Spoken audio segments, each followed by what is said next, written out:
Encryption का पहले पता होना चाहिए कि इंक्रिप्शन होती क्या है, क्रिप्टोग्राफी क्या होती है, and how would you break that. हमने लास्ट लेक्चर में स्टडी किया था कि क्रिप्टोग्राफी जो है it's basically science of using mathematics to encrypt and decrypt, right. Sealing messages में ये यूज होती है सीक्रेसी को बेसिकली मेंटेन रखने के लिए। कोई भी सीक्रेट कन्वर्सेशन या सीक्रेसी चाहिए हो तो इन मैसेजेस को एनक्रिप्ट किया जाता है, ऑडियोज को एनक्रिप्ट किया जाता है, वीडियोस को encrypt. I mean, there are so many techniques of using that, and there are so many various applications जिनमें ये encryption use हो रही है आजकल। ठीक है। अच्छा, उसमें ये है कि हमारे पास हमने इसकी टर्मिनोलॉजीज डिस्कस की कि जी प्लेन टेक्स्ट एक होता है, प्लेन टेक्स्ट जिसको रीड किया जा सकता है, जो सिंपल टेक्स्ट होता है जो आपको अभी स्क्रीन पे नजर आ रहा है, ये प्लेन टेक्स्ट है। और इसको हम समटाइम्स क्लियर टेक्स्ट भी कह देते हैं। तो इसको डिस्गाइज अगर मैं करूं, इसको मैं छुपाऊं किसी तरीके से जो कि रीडेबल वर्जन ना हो उसका या बिल्कुल डिसअपियर हो, तो वो इंक्रिप्शन उसमें आ जाता है। और only and the person who can decrypt it, जिसके पास डिक्रिप्शन की मैं शेयर करूंगा जिसके साथ, तो वो उसको डिक्रिप्ट कर सकता है। ठीक है। तो उसको हम डिक्रिप्शन भी कहते हैं। साइफर टेक्स्ट को दोबारा रीडेबल वर्जन में बनाने के लिए, प्लेन टेक्स्ट में बनाने के लिए, हम उस प्रोसेस को कहते हैं डिक्रिप्शन, कि हमने इसको डिक्रिप्ट कर लिया। साइफर या साइफर टेक्स्ट जो होता है एल्गोरिदम होता है फॉर परफॉर्मिंग इंक्रिप्शन बेसिकली।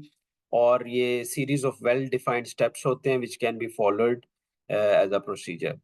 अच्छा, उसमें क्रिप्टो सिस्टम क्या होता है ये भी हमने देखा था कि crypto system basically cryptographic techniques को जब इम्प्लीमेंट हम करते हैं तो वो हमारे लिए क्या बन जाता है, क्रिप्टो सिस्टम बन जाता है।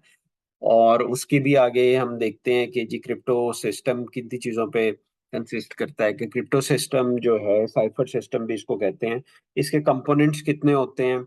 उसमें एक प्लेन टेक्स्ट होता है सबसे पहले, क्योंकि कोई टेक्स्ट होगा तो ही आप उसको इनक्रिप्ट करोगे। अदरवाइज आप उसको इनक्रिप्ट, किस चीज को इनक्रिप्ट करोगे, कोई आपके पास मीडियम होना चाहिए, और वो हमारे पास प्लेन टेक्स्ट है। जिसके जरिए हम प्लेन टेक्स्ट को छुपाते हैं, एनक्रिप्ट करते हैं, वो एक अल्गोरिदम होता है जिसको हम कहते हैं एनक्रिप्शन अल्गोरिदम, राइट। और वो साइफर, जब वो एनक्रिप्शन अल्गोरिदम उस पर अप्लाई हो जाता है तो वो क्या चीज बन जाती है, वो साइफर टेक्स्ट बन जाता है।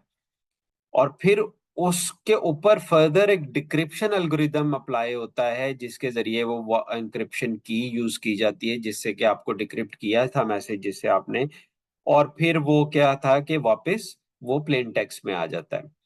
ठीक है। So that was a simple sort of an example, simple technique. अभी ये जितना हम स्टडी करते चले जाएंगे, फर्दर इसकी डेप्थ में जाएंगे, ये उतना ही कॉम्प्लिकेटेड होता चला जाएगा। There are so many ways of doing it. उसको डिफरेंट नाम्स दिए जाते हैं, उसकी डिफरेंट एग्जांपल्स हैं, उसकी डिफरेंट एप्लीकेशंस है, और फर्दर सब कैटेगरीज में ये डिवाइड होता चला जाएगा। लेकिन to keep it simple, encryption basically जो क्रिप्टो सिस्टम है वो बेसिकली इन चार पांच चीजों पे डिपेंड करता है। कि प्लेन टेक्स्ट होता है, उसको एक कोड के जरिए, एक सॉफ्टवेयर के जरिए उसको इनक्रिप्ट किया जाता है, जिसको एल्गोरिदम इनक्रिप्शन कहते हैं।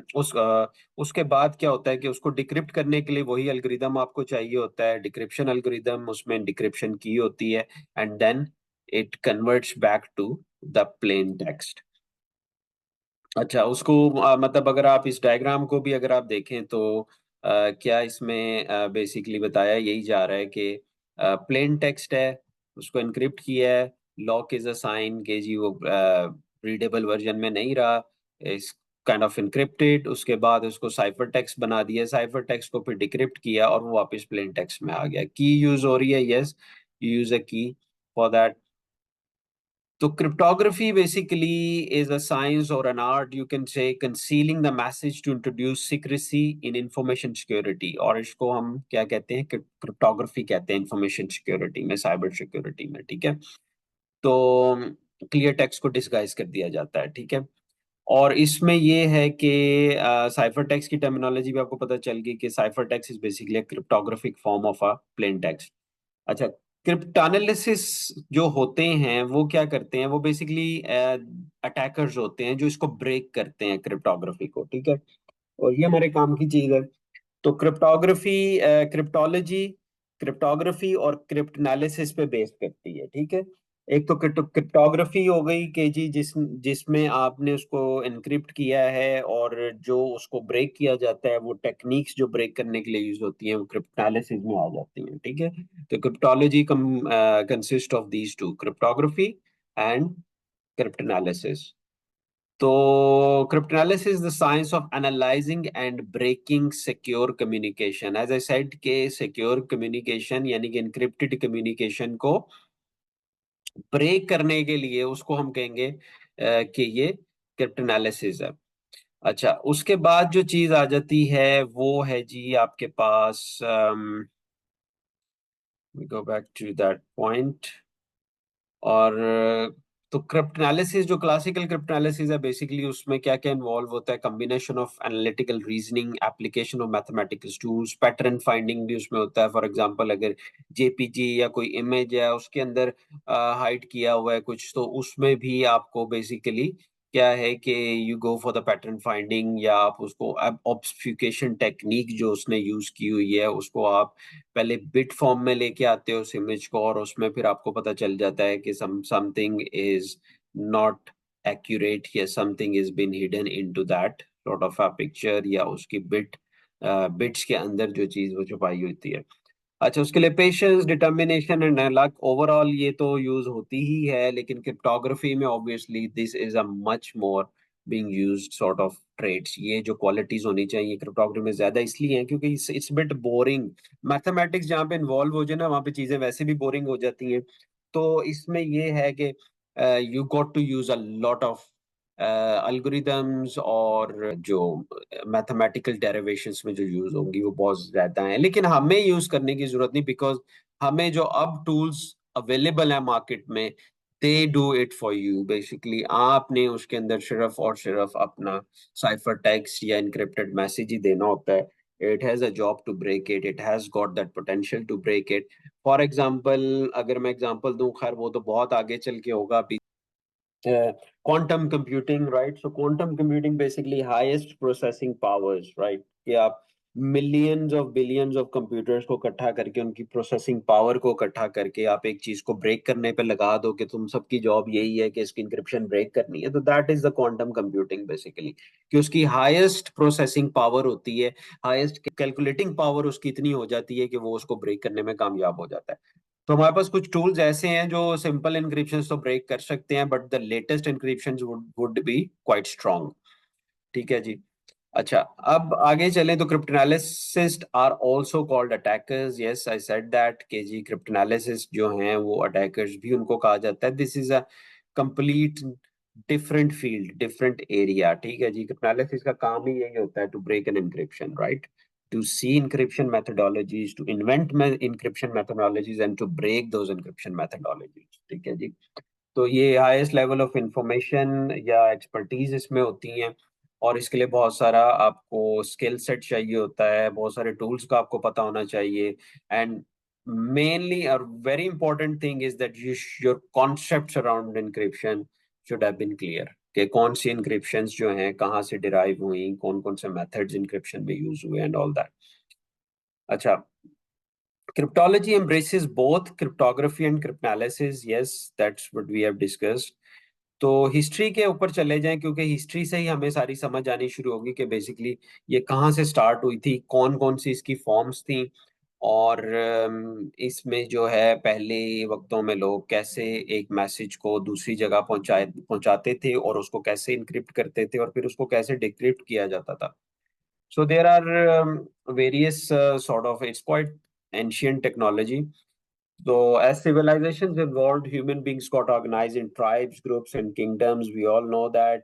और उसके साथ साथ जैसे ही वो ट्राइब्स, ग्रुप्स और किंगडम्स में बढ़ते चले गए, और जो मैनकाइंड है वो इवॉल्व होती चली गई, तो उसी तरह फिर उनमें एक डिजायर के पावर की जो है वो बढ़ती चली गई, पॉलिटिक्स इंक्रीज हुई, सुप्रीमेसी की डिजायर, बैटल स्टार्ट हो गई, and there are so many things started amongst them के, और ये वहां पे something has basically come to an existence, के जो प्राइवेसी और सिक्रेसी, बेसिकली एक मैसेज को कन्वे करना जो सिर्फ आपको पता हो, या जिस तक वो मैसेज कन्वे किया जा रहा हो, only that entity would know कि ये मैसेज में क्या लिखा हुआ है। इस चीज ने ये चीज वजूद में आई। तो ये आज से नहीं है कि हम कह लेंगे कंप्यूटर साइंस आई है तो ये इंक्रिप्शन इजाद हुई है, नहीं। इंक्रिप्शन इज अ कॉन्सेप्ट, ठीक है, ये टेक्निक और मेथड तो है ही, लेकिन ये कॉन्सेप्ट है बेसिकली, ये एक साइंस है, ये कॉन्सेप्ट है। This is an art of hiding a message behind what ever. और फिर उसको यही नहीं कि एक दफा हाइड कर लिया और खत्म हो गया, मैसेज ही डिस्ट्रॉय हो गया कि आप उसको कर ही नहीं सकते।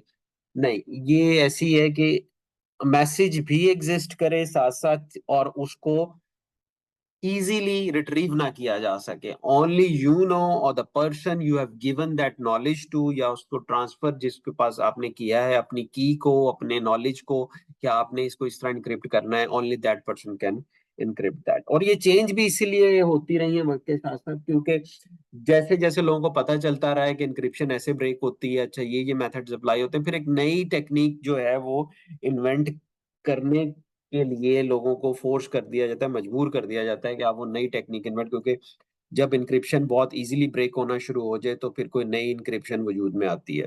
And that is the reason why the governments, the agencies, the organisations, they started working on it right now, कि क्वांटम कंप्यूटिंग के आने से पहले उस तक ऐसा इंक्रिप्शन को स्ट्रॉन्ग कर लिया जाए कि क्वांटम कंप्यूटिंग भी उसको ब्रेक ना कर सके, विच फिलहाल ऐसा कोई भी जो है एल्गोरिदम इजाद नहीं हुआ है so far, but they are working on it, ठीक है।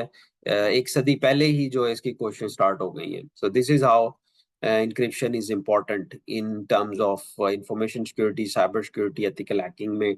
और ये सारी जो हम टेक्नोलॉजी यूज कर रहे हैं आजकल के दौर में, फॉर एग्जांपल व्हाट्सएप इंक्रिप्शन, या फिर आप कह लो कि आपकी जो communication, end to end communication encrypt ना हो तो उसके क्या कॉन्सिक्वेंसेज हो सकते हैं, and that is you can imagine. So the roots of cryptography are found in Roman and Egyptian civilizations. तो ये कहाँ से स्टार्ट हुई है, ये रोमन्स और इजिप्शियंस ने बेसिकली, जहाँ पे एंशियंट सिविलाइजेशंस का नाम आए तो वहाँ पे रोमन्स और इजिप्शियंस को जरूर मेंशन किया जाता है, because they were considered as quite civilised ने जो थी ना वो नेशन कंसिडर की जाती थी उस उन वक्तों की, और काफी तरक्की याफ्ता जिसे कह लें कि उन वक्तों में वो बहुत तरक्की याफ्ता कंसिडर की जाती थी। तो उन्होंने बहुत तरक्की सेंस में की थी कि yes, as per there as उन्होंने इंक्रिप्शन यस डिवाइस की, और उस दौर में ये बहुत ज्यादा मतलब एक समझा जाता था, एक kind of a science right of that age. जिस तरह अब हम RSA और DSA और अदर इंक्रिप्शन एल्गोरिदम्स को स्टडी करते हैं, ये हमारे लिए लेटेस्ट है राइट। तो हम इसको इसी उसी तरह उनके दौर में वो चीजें बहुत लेटेस्ट और बहुत ज्यादा तरक्की वाली समझी जाती थी कि this is an outstanding kind of development in that area in the science. तो जो सबसे पहला जो इन्वेंट हुआ था that used to be called hieroglyph, hieroglyph right.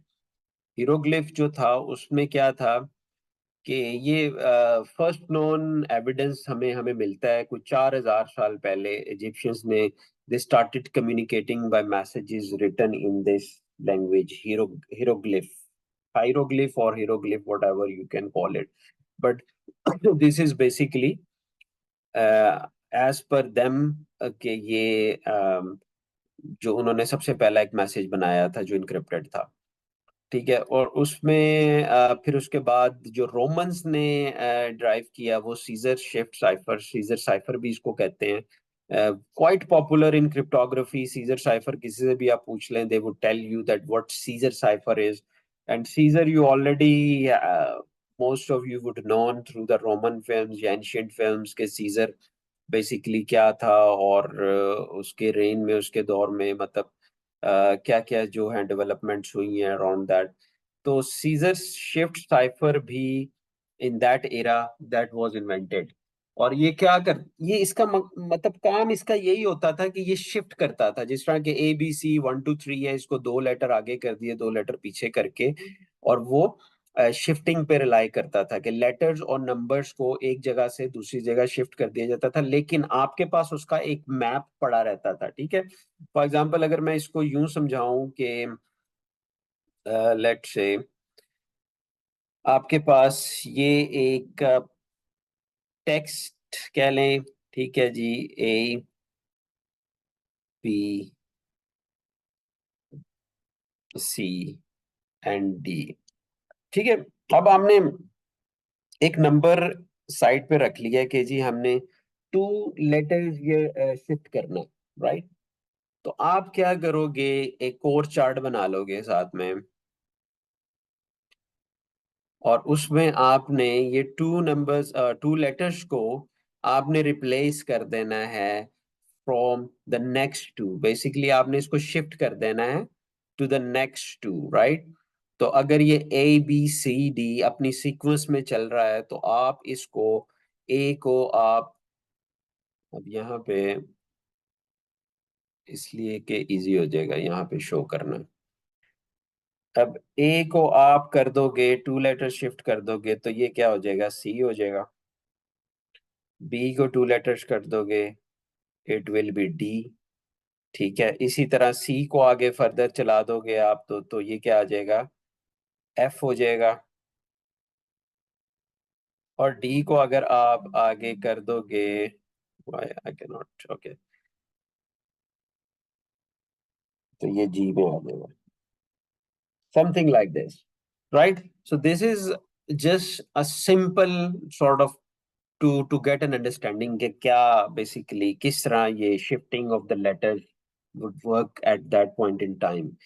तो ये अभी भी किया जाता है कि अगर मैं आपको एक असाइनमेंट दे देता हूँ कि जी, and I will give it you such an assignment कि आपने साइफर टेक्स्ट को प्लेन टेक्स्ट में कन्वर्ट करना है, और फिर पहले प्लेन टेक्स्ट को साइफर में करना है, फिर साइफर से आपने प्लेन टेक्स्ट में वापस उसको डिक्रिप्ट करना है using this sort of methodology. अब उसमें मैं टू का आपको दूं, थ्री का दूं, या कंप्लीटली मैं आपको शिफ्ट कर दूं कि जी नहीं, आपने एक की जगह आपने जेड लगा देना है और इस तरह पर आपने रिवर्स काउंटिंग शुरू कर दी, this is another. So basically the technique remains the same कि आपने उसको with some sort of a shifting of a letter आपने उसको ड्राइव करना है। तो the recipient of this message would then shift the letters back by the same number and obtain the original message। अगर मुझे आप ये करके इस तरह भेज देते हो, आप कहते हो कि दो लेटर्स फॉरवर्ड मैंने इसको शिफ्ट किया है, तो मैं क्या करूंगा कि दो लेटर्स बैक उसको रीशिफ्ट करके तो वही मैसेज मैं डिक्रिप्ट कर लूंगा, ठीक है जी। कि अगर ए की जगह आपने सी है तो सी की जगह मैं ए कर दूंगा, डी की जगह बी कर दूंगा, एफ की जगह सी कर दूंगा, और जी जी की जगह डी कर दूंगा, तो मेरे पास ए बी सी डी वापस आ जाएगा, ठीक है जी। तो और मैं फिर प्राउडली ये कह सकूंगा जी मैंने फलाने फलाने का मैसेज मैंने डिक्रिप्ट कर लिया है, but nobody else would know apart from that person and my self कि ये क्या चीज उसमें यूज की है, ठीक है। वो टोटली अनरीडेबल होता है बिफोर दैट। तो Caesar cipher basically is named after Julius Caesar, who used it with a shift of three to protect messages of military significance। तो वो अपने मिलिट्री मैसेज को कैसे थ्री पे शिफ्ट करते थे, और वो ही एक सीजर साइफर के नाम से मशहूर हो गया था।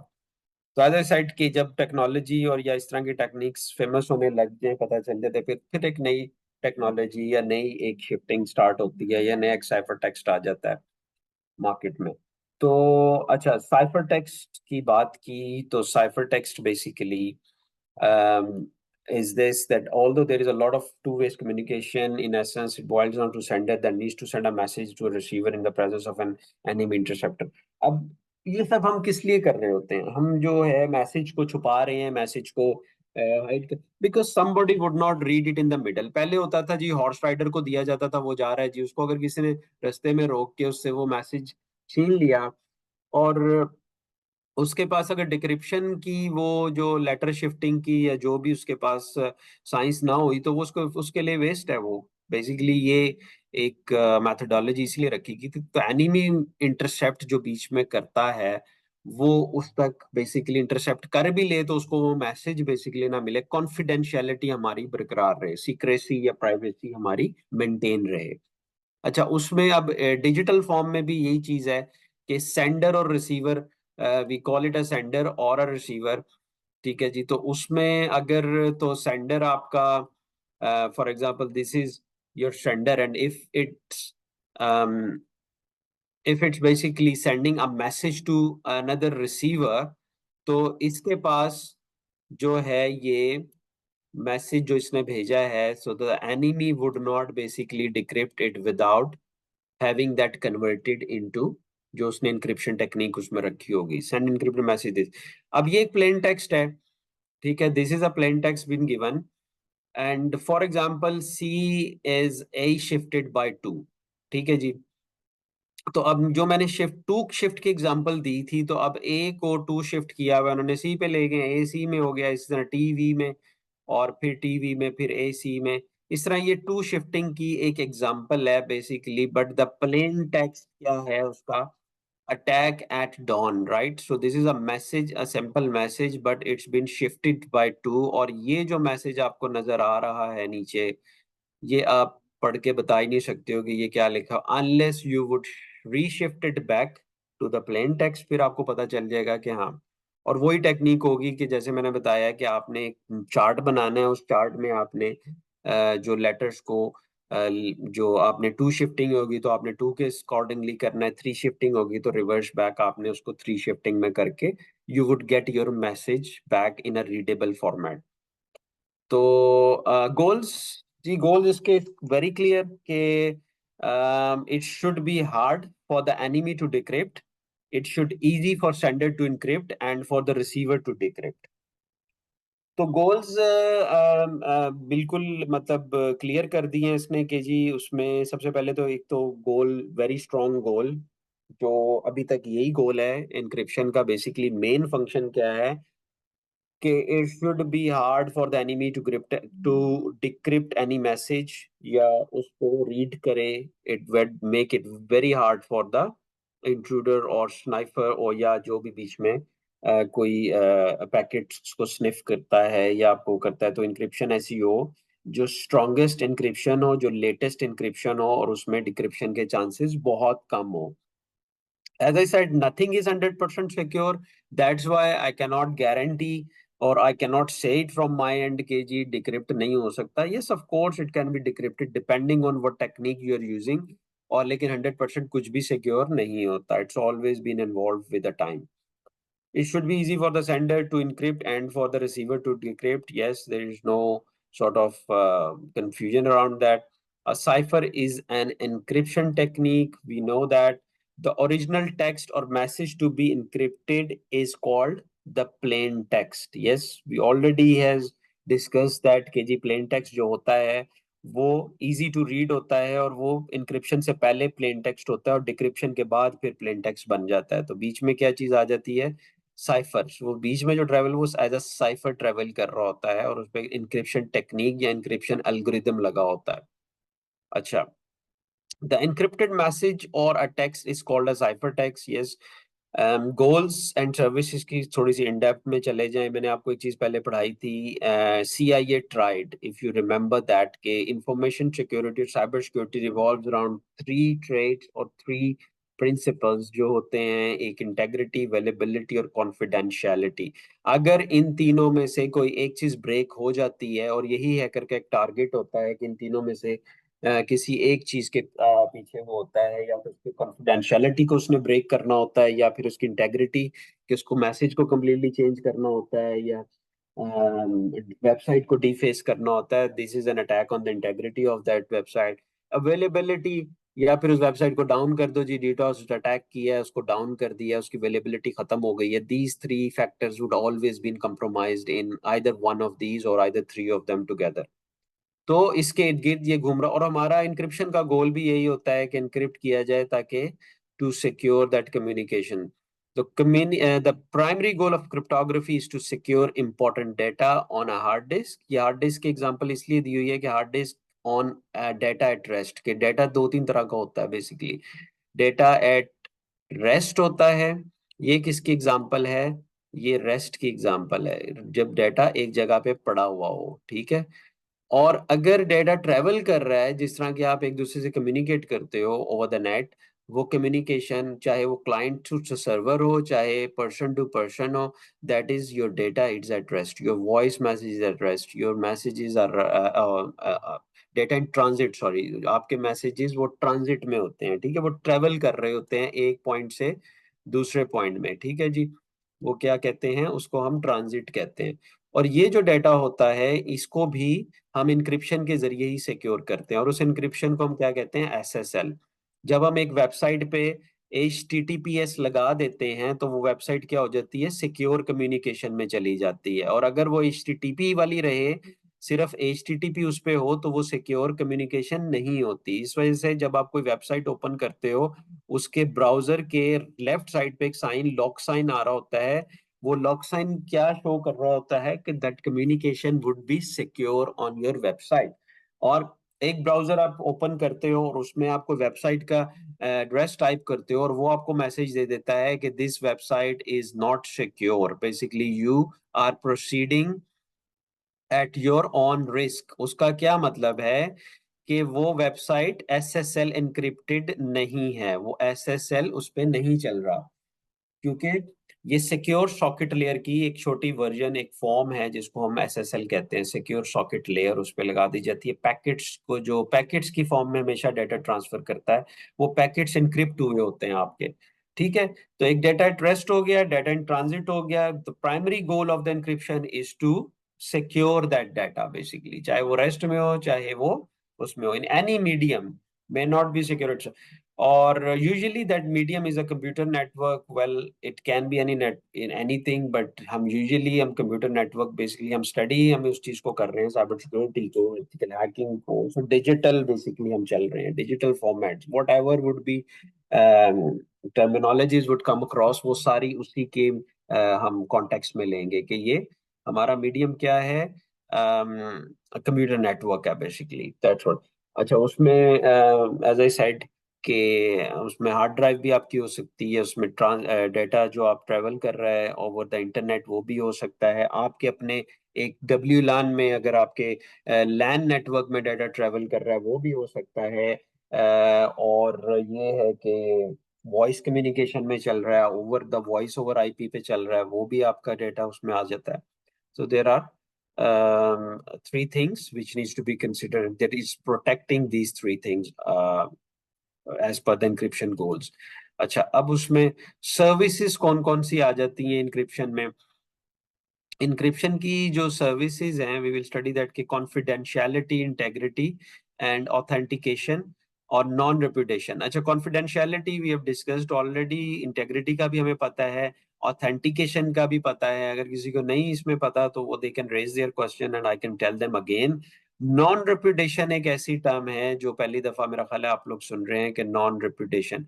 नॉन रेपुटेशन बेसिकली क्या होती है, ये होती है कि एक जगह से दूसरी जगह मैसेज गया है, ठीक है जी, और this is a message going from from here to here. अब this person would communicating to this and this person would say कि जी आपकी तरफ से मैसेज आया था, और ये बंदा मुकर जाए कि जी मैंने तो आपको मैसेज ही नहीं किया। तो ये क्या हो जाएगा, प्रॉब्लम प्रॉब्लम हो जाएगा यहाँ पे, ठीक है, क्योंकि वो मैसेज कहीं से भी आ सकता है। वो यहाँ से जो बैठा हुआ है कोई अटैकर, वो यहाँ से वो भी मैसेज इसको भेज सकता है, और यहाँ पे इसका मैसेज यहीं तक होगा, लेकिन वो आगे से इंटरसेप्ट करके अपना मैसेज आगे रिले कर रहा है। तो दैट मीन्स के ये किस चीज की वॉयलेशन, ये बेसिकली इंटेग्रिटी वॉयलेट हो रही है इस सिनेरियो में। लेकिन चल क्या रहा है, उस मैकेनिज्म को हम क्या कहेंगे कि ये रेपुटेशन है। तो हमने क्या करना है, रेपुटेशन, नॉन रेपुटेशन एक जो इंक्रिप्शन की एक कह लो कि एप्लीकेशन है, वो हम यूज करेंगे कि वो नॉन रेपुटेट हो जाएगा, कि ये बंदा मुकर नहीं सकता। अगर यहीं से आया होगा तो वो यहीं से ही आएगा, it would have been stamped, या फिर वो उसका ट्रेस राउट या उसका पूरा एक कह ले के हमारे पास एक ट्रेल होता है, तो वो नॉन रिपीटेशन और वो इंक्रिप्शन के जरिए ही सारा ये सारी चीजें हो रही होती हैं कि encryption would provide the confidentiality, encryption would provide the integrity, authentication and non repetition in that. अच्छा सबसे पहली जो चीज मैंने इसमें बताई है इसकी गोल्स और सर्विसेज में, वो क्या है? कॉन्फिडेंशियलिटी है। कॉन्फिडेंस को सीक्रेसी भी कह सकते हैं। So secrecy basically ensuring that no one can read the message except the intended receiver. Intended receiver वो होता है जिसको आप बेसिकली, जो आपका रिसीवर है जिसको आपने भेजा है, ये वही रिसीवर है, ना कि कोई बंदा इधर खड़ा हुआ है और कोई इधर है और उसके भी सिस्टम में मैसेज जा रहा है, या कोलिजन बेसिकली इसको, या फिर इधर मैसेज इधर से उधर जा रहा है। नहीं, इट वुड हैव बीन कि जिसको आपने मैसेज भेजना है ये उसी तक ही जाए, ये इधर ना जाए, ठीक है, ये इसके पास ना जाए और ये इसके पास ना जाए। Who is your intended receiver? This is your intended receiver, this computer is your intended receiver. So इधर के लोग या इधर के कंप्यूटर्स या इधर के नेटवर्क या कहीं आपका स्कैटर नहीं होना चाहिए, मैसेज मैसेज एक ही जगह जाना चाहिए। इसको इंश्योर करने के लिए basically that's what we call it a confidentiality, कि एक जगह पे आपका जा रहा है, not everybody is listing on that port. So data is kept secret from those without the proper credentials, even if that data travels through an insecure medium। अच्छा, अब इनसिक्योर मीडियम क्या? ये टनल है, ठीक है। ये इस पे आपने कोई वीपीएन नहीं आपका चल रहा, कोई इस पे आपने एसएसएल नहीं वो की हुई, मतलब इस पे इम्प्लीमेंट नहीं किया हुआ एसएसएल सर्टिफिकेट। अच्छा, अब क्या होगा कि ये आपकी इनसिक्योर टनल है, ये आपकी इनसिक्योर टनल है, ठीक है। डाटा यहाँ ट्रेवल कर रहा है, this is your insecure tunnel, insecure channel भी कह सकते हैं इसको। लेकिन स्टिल आप मेक श्योर करोगे, even it's going on an insecure tunnel, कि डेटा आपका सीक्रेट रहे फिर भी। इसमें अब प्रॉब्लम ये आ जाती है कि भाई इनसिक्योर टनल है, somebody would sniff in, ठीक है, anybody can sniff in into this tunnel, an attacker would sniffing your data, ठीक है। उसने लगाया हुआ वायर शार्क, वो आपका डेटा निकाल रहा है यहाँ से, पैकेट को वो स्निफ करके, पैकेट को ब्रेक करके उसमें से जो है वो लेकिन वो कम्युनिकेशन सारी इनक्रिप्टेड होगी। अब उसके लिए सरदर्दी ये है कि how would I decrypt that traffic? ये इतना सारा डेटा तो मेरे पास आ गया है, ये मुझे सारा पता चल रहा है कौन सी लेयर पे चल रहा है, कौन से पैकेट्स हैं, क्या क्या सारा वो सीन, आईपी का मतलब। ये पैकेट एनालाइजर होता है, ठीक है। If I am giving example to wifi, को पैकेट एनालाइजर है, पैकेट्स को एनालाइज करता है आपके ओवर द इंटरनेट, जो आपके नेटवर्क पे ट्रैफिक चल रही होती है। उसने ये कर लिया, बट वो डिक्रिप्ट नहीं कर सकेगा। जब तक कि वो डिक्रिप्ट नहीं कर सकेगा, वो the data means nothing to that attacker, right? क्योंकि वो फिर उसको there are various techniques to decrypt that data, basically वो एक अलहदा जो है वो सब्जेक्ट है, बट वो डिक्रिप्शन में आएगा। लेकिन ये है कि वी आर मेकिंग श्योर कि even it's going through a secure और insecure tunnel, our data remains encrypted, remain confidential, remain secure। अब इंटेग्रिटी क्या होती है जी? Anti tampering. इसको सिंपल टर्मिनोलॉजी में लें कि इसका मतलब होता है कि टेम्पर ना करे आपके डेटा, जिस तरह बॉल टेम्परिंग होती है, जिसमें और try to understand, basically I try to give as close as real real life examples. तो अक्सर लोगों को पता होगा बॉल टेम्परिंग की जाती है, राइट? छिड़ा छड़ी की है बॉल के साथ and then that is called ball. तो इसी तरह अगर डेटा के साथ आप कोई भी कुछ भी ऐसा करोगे which would not be the same data anymore, that would be you're violating its integrity, you are harming its integrity। आप उसकी इंटेग्रिटी को चैलेंज कर रहे हो, आप उसकी इंटेग्रिटी को कर रहे हो, तो उसके डेटा को टेम्पर आपने कर दिया, जो एक जगह से दूसरी जगह जाना था वो डेटा नहीं सही। तो इंक्रिप्शन में ये इसकी आपको श्योरिटी देता है। एक तो कॉन्फिडेंशियलिटी की इसने दी है कि उसने भी कर लेगा, डजेंट मैटर, कोई इसको उसकी इंटेग्रिटी को भी नहीं चेंज कर सकता, बिकॉज डेटा वो कैसे करे? Can't bring it to the plain text, he can not make any changes into it. तो उसकी इंटेग्रिटी भी स्ट्रांग रहेगी। Then the message will not be altered in any way from the original message.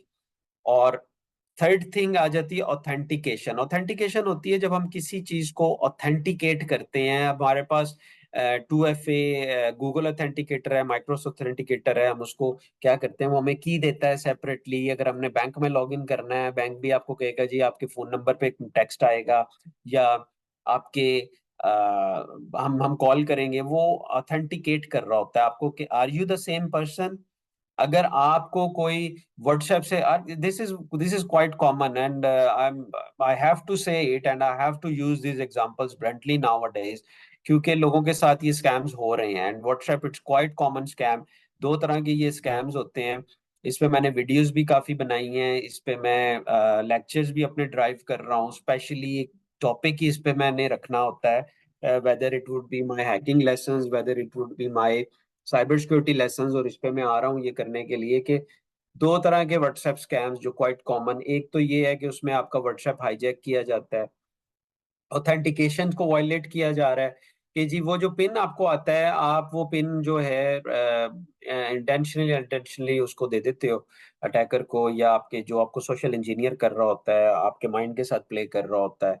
आप उस time अपने आपका दिमाग present नहीं होता, आप कहीं भी कुछ और सोच रहे होते हो, आप दे देते हो अच्छा अच्छा ये वही चल रहा था, अभी मेरी उससे बात हो रही थी बैंक वाले से, अच्छा ये उसी की कॉल आ गई, चलो जी इसने पिन मांगा मैं दे दूं। आप दे देते हो, वो आपको व्हाट्सएप, वो it would take hardly few minutes for him to access your contacts and start sending messages to them। और वो चाहे पैसों की डिमांड उसमें कर रहा हो, आपसे पैसे मांग रहा हो, मजलूम बन के मुसीबत में फंस। तो भाई इसमें सबसे बड़ी किसकी गलती? ह्यूमन एलिमेंट है, this is a human factor. इसमें इन्वॉल्व हो रहा है कि ह्यूमन वीकनेस को बेसिकली एक्सप्लोर किया जा रहा है उसमें। वहां पे पहले तो सबसे बड़ी मिस्टेक है, you have given your information to somebody else, a PIN number, or whether that would be just as it is कि आपने कोई भी इंफॉर्मेशन ओवर द फोन किसी को शेयर कर दी है। और फिर उसके बाद दूसरी मिस्टेक यहाँ पे ये होती है कि वी नेवर वेरीफाई दैट कि हम उसको वेरीफाई करते ही नहीं है। अगर किसी ने डिमांड की है, we start sending them money, या हम उसकी डिमांड को फुलफिल कर रहे हैं without verifying through so many means होते हैं कि आप सबसे पहले तो किसी और नंबर से उसको बंदे को टच करो। अगर वो उसका नंबर हैक हुआ है तो उसको किसी और नंबर पे करो, उसको किसी फैमिली फ्रेंड या उसकी फैमिली से कांटेक्ट करके कि is in that situation really, verify करके, and then you can commit to that।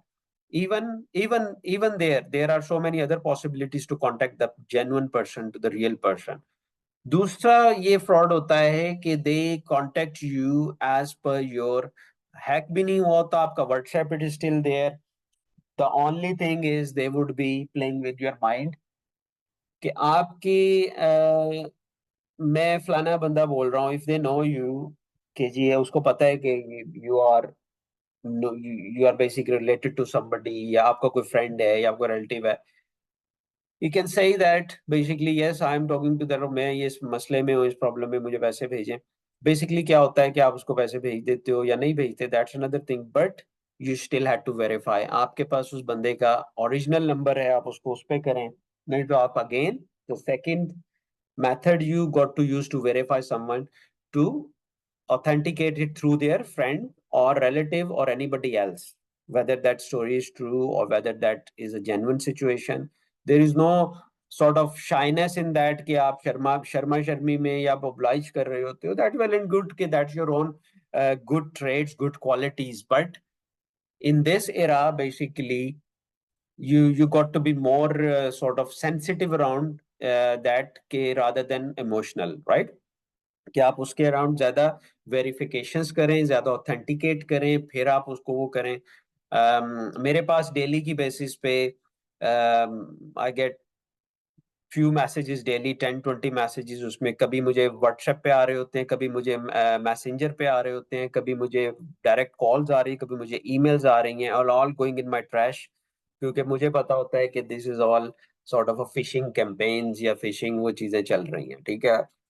तो कहने का मतलब है कि ऑथेंटिकेशन कहाँ है, हम कितना ऑथेंटिकेट है। अच्छा गूगल आपको ऑथेंटिकेट करता है, Facebook authenticate, WhatsApp authenticate, all the popular applications they have the proper authentication mechanism कि वो आपको डबल ऑथेंटिकेट करता है, ट्रिपल ऑथेंटिकेट करता है, ठीक है।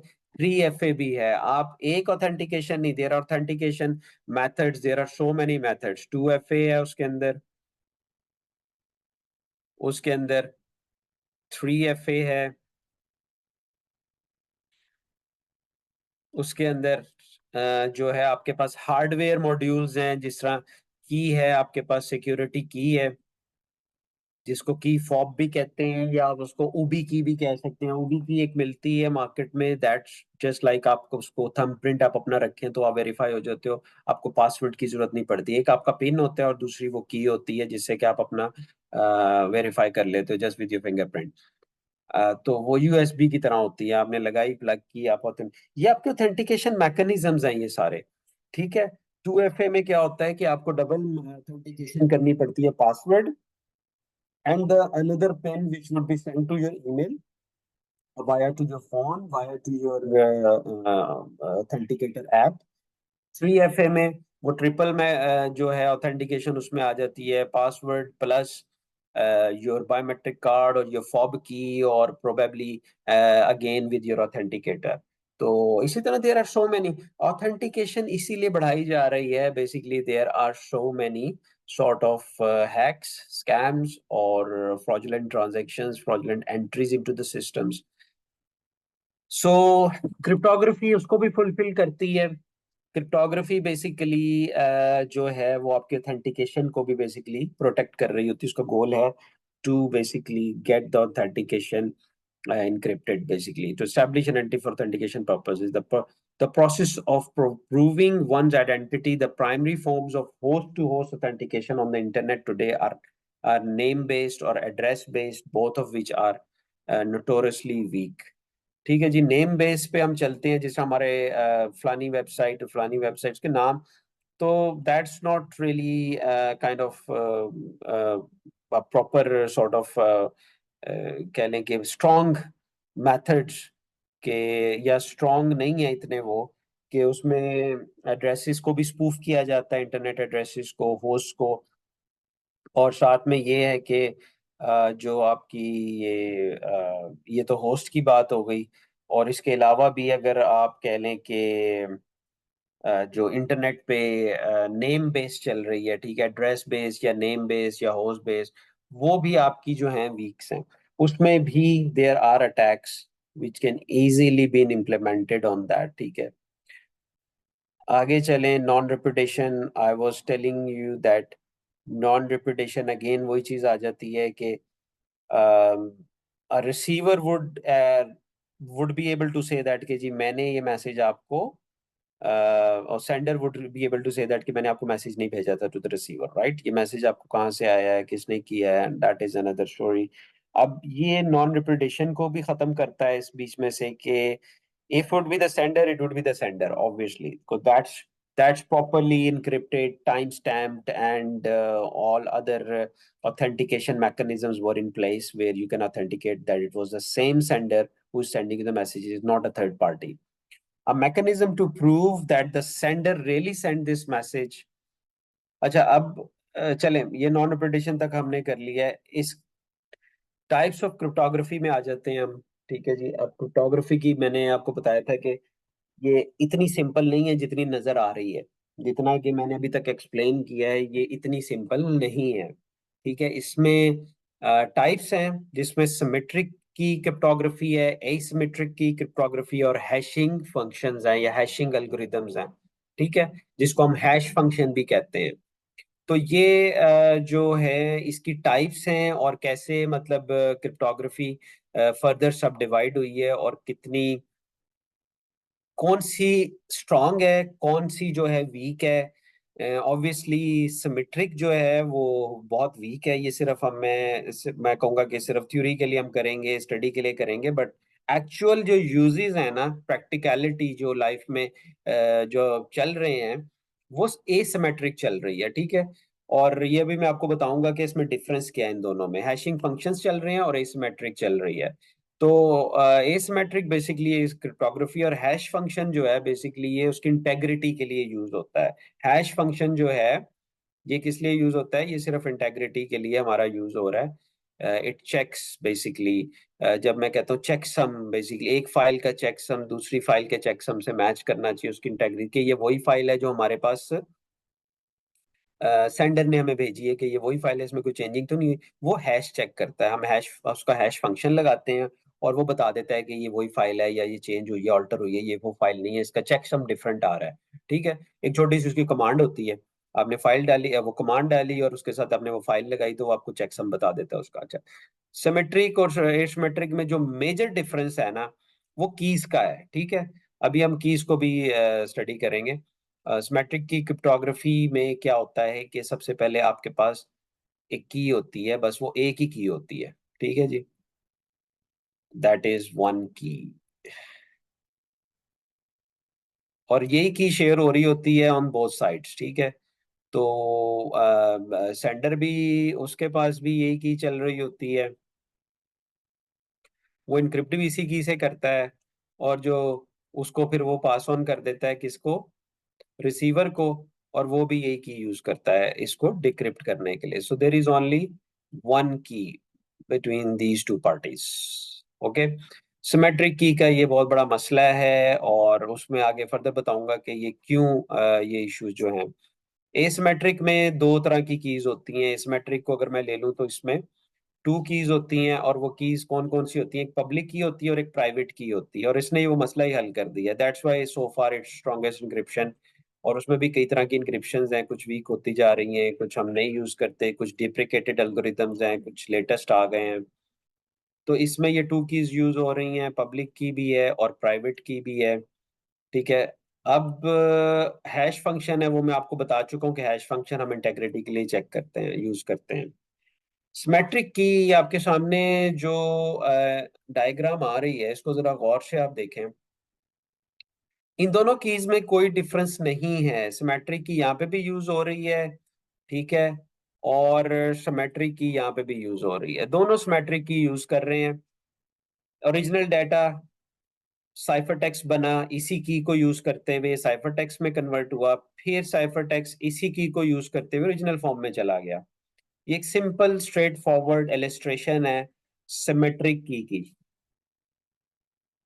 Also known as a secret key cryptography or conventional cryptography, symmetric key cryptography is an encryption system in which the sender and receiver of a message share a single common key that is used to encrypt and decrypt data। अच्छा, अब common sense है, common sense use करके बताएं कि इसमें क्या हो सकता है, इसकी क्या आप कह सकते हैं कि सबसे बड़ा मेजर इसका इशू क्या बन सकता है। मतलब सोचे जरा, ब्रेनस्टॉर्मिंग करें अपनी कि ये मतलब समझ तो आ रही है भाई, ये इंक्रिप्शन है, वाह जी वाह, एक की लगा दी है, डाटा इंक्रिप्ट हो रहा है और दूसरी जगह से वही की यूज। फॉर एग्जांपल ये की गुम हो जाती है, किसी रॉन्ग हैंड में चली जाती है, तो वो तो वहीं पे वहीं खत्म हो गया है सारा। मतलब what sort of cryptography, what sort of security is in place. ठीक है, वो की का सारा चक्कर, तो की मैनेजमेंट का इशू आ जाता है वहां पे बहुत बड़ा, कि आप उस की को, क्योंकि की मैनेजमेंट की लाइफ साइकिल होती है पूरी, एक की को बनाया जाता है, की को यूज किया जाता है, की को फिर रिफ वो उसको जो है डिकमीशन कर दिया जाता है, फिर नई की बनाते हैं, फिर नई की यूज करते हैं। वो की जो है वो अपनी एक लाइफ साइकिल पूरी पूरी करके वो की खत्म होती चली जाती है, फिर नई कीज बन। तो ये की का मसला यहाँ पे ये था कि ये एक तो फॉरएवर, दूसरा ये कि ये की it can get into the wrong hands, it can be lost, और इट कैन बी compromised। और सबसे बड़ी चीज ये है कि एक की है, दो कीज नहीं। और एल्गोरिदम विच इज यूज्ड और आल्सो नोन एज सीक्रेट की एल्गोरिदम, वही बात है कि उसको सीक्रेट की के नाम से भी अब बस बेसिकली याद किया जाता है, कन्वेंशनल क्रिप्टोग्राफी के नाम से भी, और सिमेट्रिक एल्गोरिदम के नाम से भी इसको बेसिकली। तो symmetric, secret, conventional, these are all terms which are being used for the symmetric cryptography। The key is a piece of information. अब आपके, हाँ, अब ये एक है कि कोई ताले की चाबी तो नहीं है ना कि आपने फिजिकल की लगाई और जी लॉक ओपन हो गया। नहीं, this is basically piece of information, a parameter that determines the functional output of a cryptography algorithm और साइफर।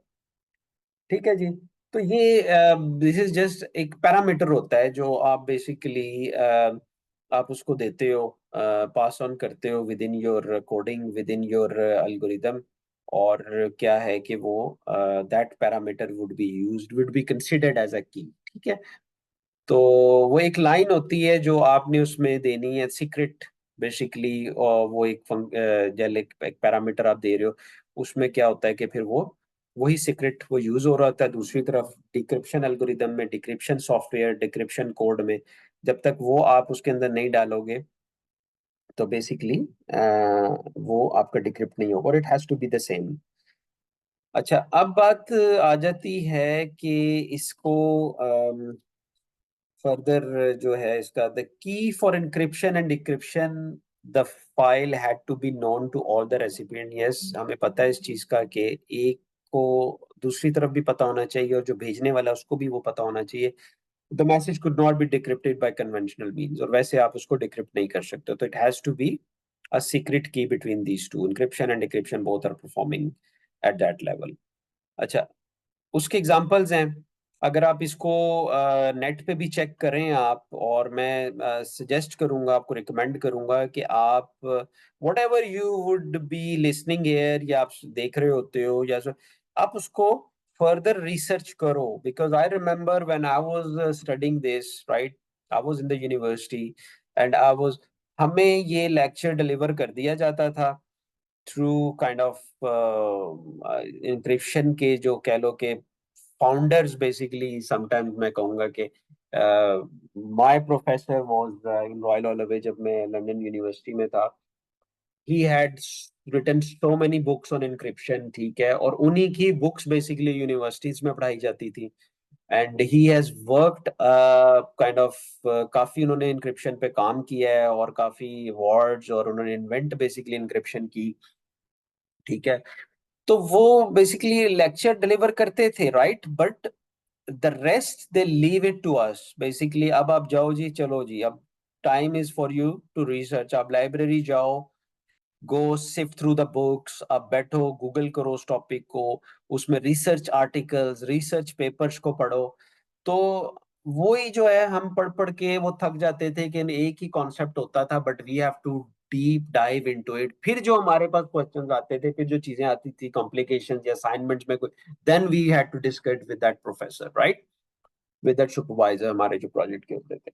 तो ये जो है, अगर सिमेट्रिक आप अब रिसर्च करें, थ्री डेस और डेस जो है, ये आपको फिर वो सारी इंक्रिप्शन की जो है वो निकाल के देगा कि बेसिकली ये थ्री, पहले डेस था, फिर थ्री डेस में कन्वर्ट हुआ। ये सिमेट्रिक की एग्जांपल्स हैं, they are not in use any more, but basically DES जो है ये डेटा इंक्रिप्शन स्टैंडर्ड था। और ये पब्लिश कब हुआ था? 1977 में US national bureau of standards ने इसको पब्लिश किया था।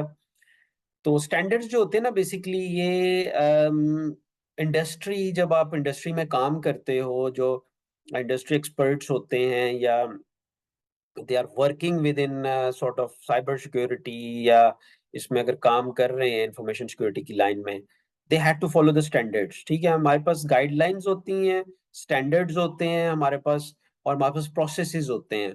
The process are kind of fundamental thing, हमें प्रोसेस को फॉलो करना पड़ता है, ठीक है। उसमें सिक्योरिटी ऑपरेशन प्रोसीजर्स भी होते हैं, और इवन एक साइबर सिक्योरिटी एनालिस्ट है, वो भी प्रोसेसेस को फॉलो कर रहा होता है। ये प्रोसेसेस बनाए जाते हैं, उसको प्रोसेस बनाने वाले को भी हायर किया जाता है, जो ये सिर्फ और सिर्फ उसका काम क्या होता है, प्रोसेसेस बनाना। उसमें ये सब स्टैंडर्ड्स डिस्कस होते हैं, उसमें स्टैंडर्ड्स को बहुत स्ट्रांगली फॉलो किया जाता है। जो ऑडिटर्स आते हैं आपके, auditors, they would look into it whether which standard were you following, right. तो ये डाटा इंक्रिप्शन स्टैंडर्ड बनाया था 19, खैर अब तो ये बहुत ओल्ड हो चुका है, इन्होंने बहुत आगे, और भी मैं अभी डिस्कस करेंगे आपसे कि कौन कौन से स्टैंडर्ड्स फिर आगे चल के बने। 1977 में डाटा इंक्रिप्शन स्टैंडर्ड एक बना था, national US national bureau of standards ने। और DS uses a 56B bit key and maps a 64-bit input block of plain text onto a 64-bit output block of ciphertext. 56 bits is a rather smaller key for today's computing power. अब चल रहा है 128 bit, right, to 128 bit, और इसके बाद 256, अब ये वाले चल रहे हैं, ठीक है, और इससे भी ज्यादा स्ट्रॉन्ग। तो आप इमेजिन करें कि उस टाइम सिर्फ 64 बिट था या 56 बिट कह लें आप, तो ये कुछ भी नहीं था, ठीक है। ये बिट्स होती हैं बेसिकली, कंप्यूटर में हम बिट्स क्या करते हैं, 100101, ये जो है उसकी बिट्स होती हैं, इसकी लैंग्वेज है ये, ठीक है, बाइनरी लैंग्वेज। और हम इसको कन्वर्ट करते हैं डेसिमल में, जो आपको नजर आ रही है दैट इज द डेसिमल। हम बाइनरी जो है वो बिट्स में होती है सारी, के जी 10010110, इस तरह करके ना। आप ये कंप्यूटर को समझ आती है, हमें चाहे आए ना आए, लेकिन कंप्यूटर की यही लैंग्वेज है, ठीक है जी। 1110 और इस तरह के जो हैं वो बेसिकली होता है, these are all the bits. और इसी तरह जब हम आईपी एड्रेस को स्टडी करते हैं तो उसके अंदर 4 ऑक्टेट्स होते हैं, और हर ऑक्टेट में जो है वो इस तरह 8 बिट्स का होता है एक, और फिर इस तरह 32 bits all together would make a one address. तो ये बिट्स का चक्कर होता है, ठीक है, दैट्स व्हाई बिट्स का वर्ड यूज हुआ है। तो I had to tell you what bits are, but you can study it और research it as per your time. तो डीएस जो था वो 56 बिट की को यूज कर रहा था, और मैप्स जो करती थी वो इनपुट ब्लॉक जो देता था ना प्लेन टेक्स्ट को, उसको इनक्रिप्ट करने के लिए, वो भी 64 होता था, और आउटपुट को जो डिक्रिप्ट करने के लिए यूज होता था वो भी 64 बिट का ही ब्लॉक होता था। फिर 56 bit is a rather smaller की सेट एनीवे, ये मैं बता चुका हूँ आपको। ट्रिपल डैश में क्या हुआ था कि ट्रिपल डैश फिर उसका एक कह लें कि नया एक वर्जन था, लेकिन डीईएस पे ही डाटा इंक्रिप्शन स्टैंडर्ड पे बेस कर रहा था। तो it is very easy to modify existing software to use triple dash. It also has advantage of proven reliability and a longer key length than that eliminates many of the shortcut attacks that can be used to reduce the amount of time it takes to break DES, ठीक है। तो इस basically ये एक उसका improved version कह लें, ठीक है। ट्रिपल डैश जो था वो डैश का इम्प्रूव्ड वर्जन था, और इसको जो है उन्होंने थोड़ा सा एनहांस इसलिए किया था कि इसकी लॉन्गर की लेंथ दे दी थी इसके अंदर, और ताकि शॉर्टर अटैक्स जो होते थे वो एलिमिनेट कर सकें इसमें से, और reduces the amount of time it takes to break the DSS. अच्छा, अब आगे चल के फिर एक एडवांस इंक्रिप्शन स्टैंडर्ड आ गया, जिसको हम एईएस के नाम से कहते हैं। Still there, it's not disappeared from the market. DES बेशक ना हो, लेकिन एईएस का नाम अभी भी आपको नजर आएगा, कई जगहों पे एईएस इंक्रिप्शन अभी भी यूज हो रही है, although it's considered a weaker. But क्योंकि हर इंक्रिप्शन की जो है वो, चाहे वो सिमेट्रिक हो चाहे सिमेट्रिक हो, शॉर्टफॉल जरूर होते हैं। कोई इंक्रिप्शन अच्छी होती है, कोई इंक्रिप्शन बुरी होती है, इन अ सेंस कि जिस तरह अगर मैं बात करूं ये एईएस की, तो बेसिकली सिमेट्रिक की तो फास्टेस्ट, ठीक है, बट शॉर्टफॉल्स हैं कुछ।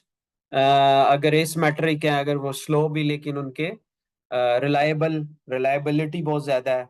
तो इस तरह करके ये प्रॉब्लम्स हैं, लेकिन हमने देखना है कि स्ट्रेंथ किसकी ज्यादा है। That's why asymmetric would play a biggest role in that, कि उसकी स्ट्रेंथ ज्यादा है, it's not easy to break, और आजकल वो ज्यादा कॉमन है।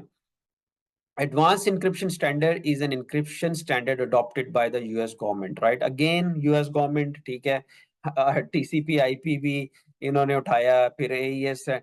मतलब जहां आप कह लें कि कोई एक चीज टेक्नोलॉजिकल डेवलपमेंट है, दे स्विफ्टली ग्रैब्ड इट, ठीक है, और उन्होंने उस पर काम करना शुरू कर दिया। अब ये एईएस उन्होंने बनाई।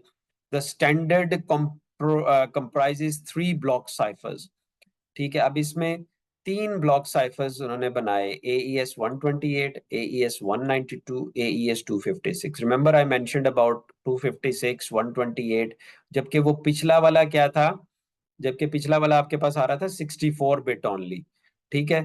तो ये 128, 192 is adopted from a larger collection already published, Rijndael basically ये भी एक एन्क्रिप्शन एल्गोरिदम इसने बनाया था, अपने नाम पे रख दिया था रिजेंडाइल के नाम से। So each AES cipher has a 128-bit block size with key sizes of 128, 192, 256 respectively. The AES ciphers have been analyzed extensively and are now used worldwide. As was the case with its predecessors जो data encryption standard, तो इसने इसको replace कर दिया basically, और world wide ये use हो रहा है।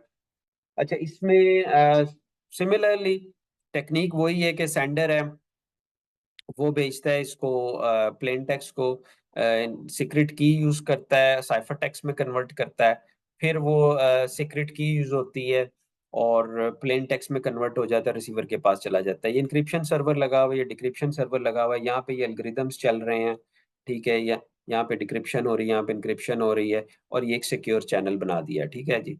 तो आपकी कम्युनिकेशन सिक्योर हो गई। अच्छा, ये इसकी एक थी। अब आइडिया भी एक है, ये भी एक एग्जांपल है बेसिकली इंक्रिप्शन, सिमेट्रिक इंक्रिप्शन का। तो the international data encryption algorithm was developed in 1991। अच्छा, ये परेशान नहीं होना है, ये सारी जो चीजें हैं, आई नो के शुरू में इट लुक्स लाइक के जी ये बहुत ये क्या मतलब, हम पढ़ने लग गए हैं, क्योंकि there are various backgrounds, computer science students they do understand that, ठीक है। But if you haven't been into that sort of area या फील्ड ऑफ स्टडी, तो आपको थोड़ा सा डिफिकल्ट लगेगा, but don't worry about it, because हम आगे चल के इसके, आपने इसको रट्टा नहीं लगाना या आपने इसको वो नहीं करना।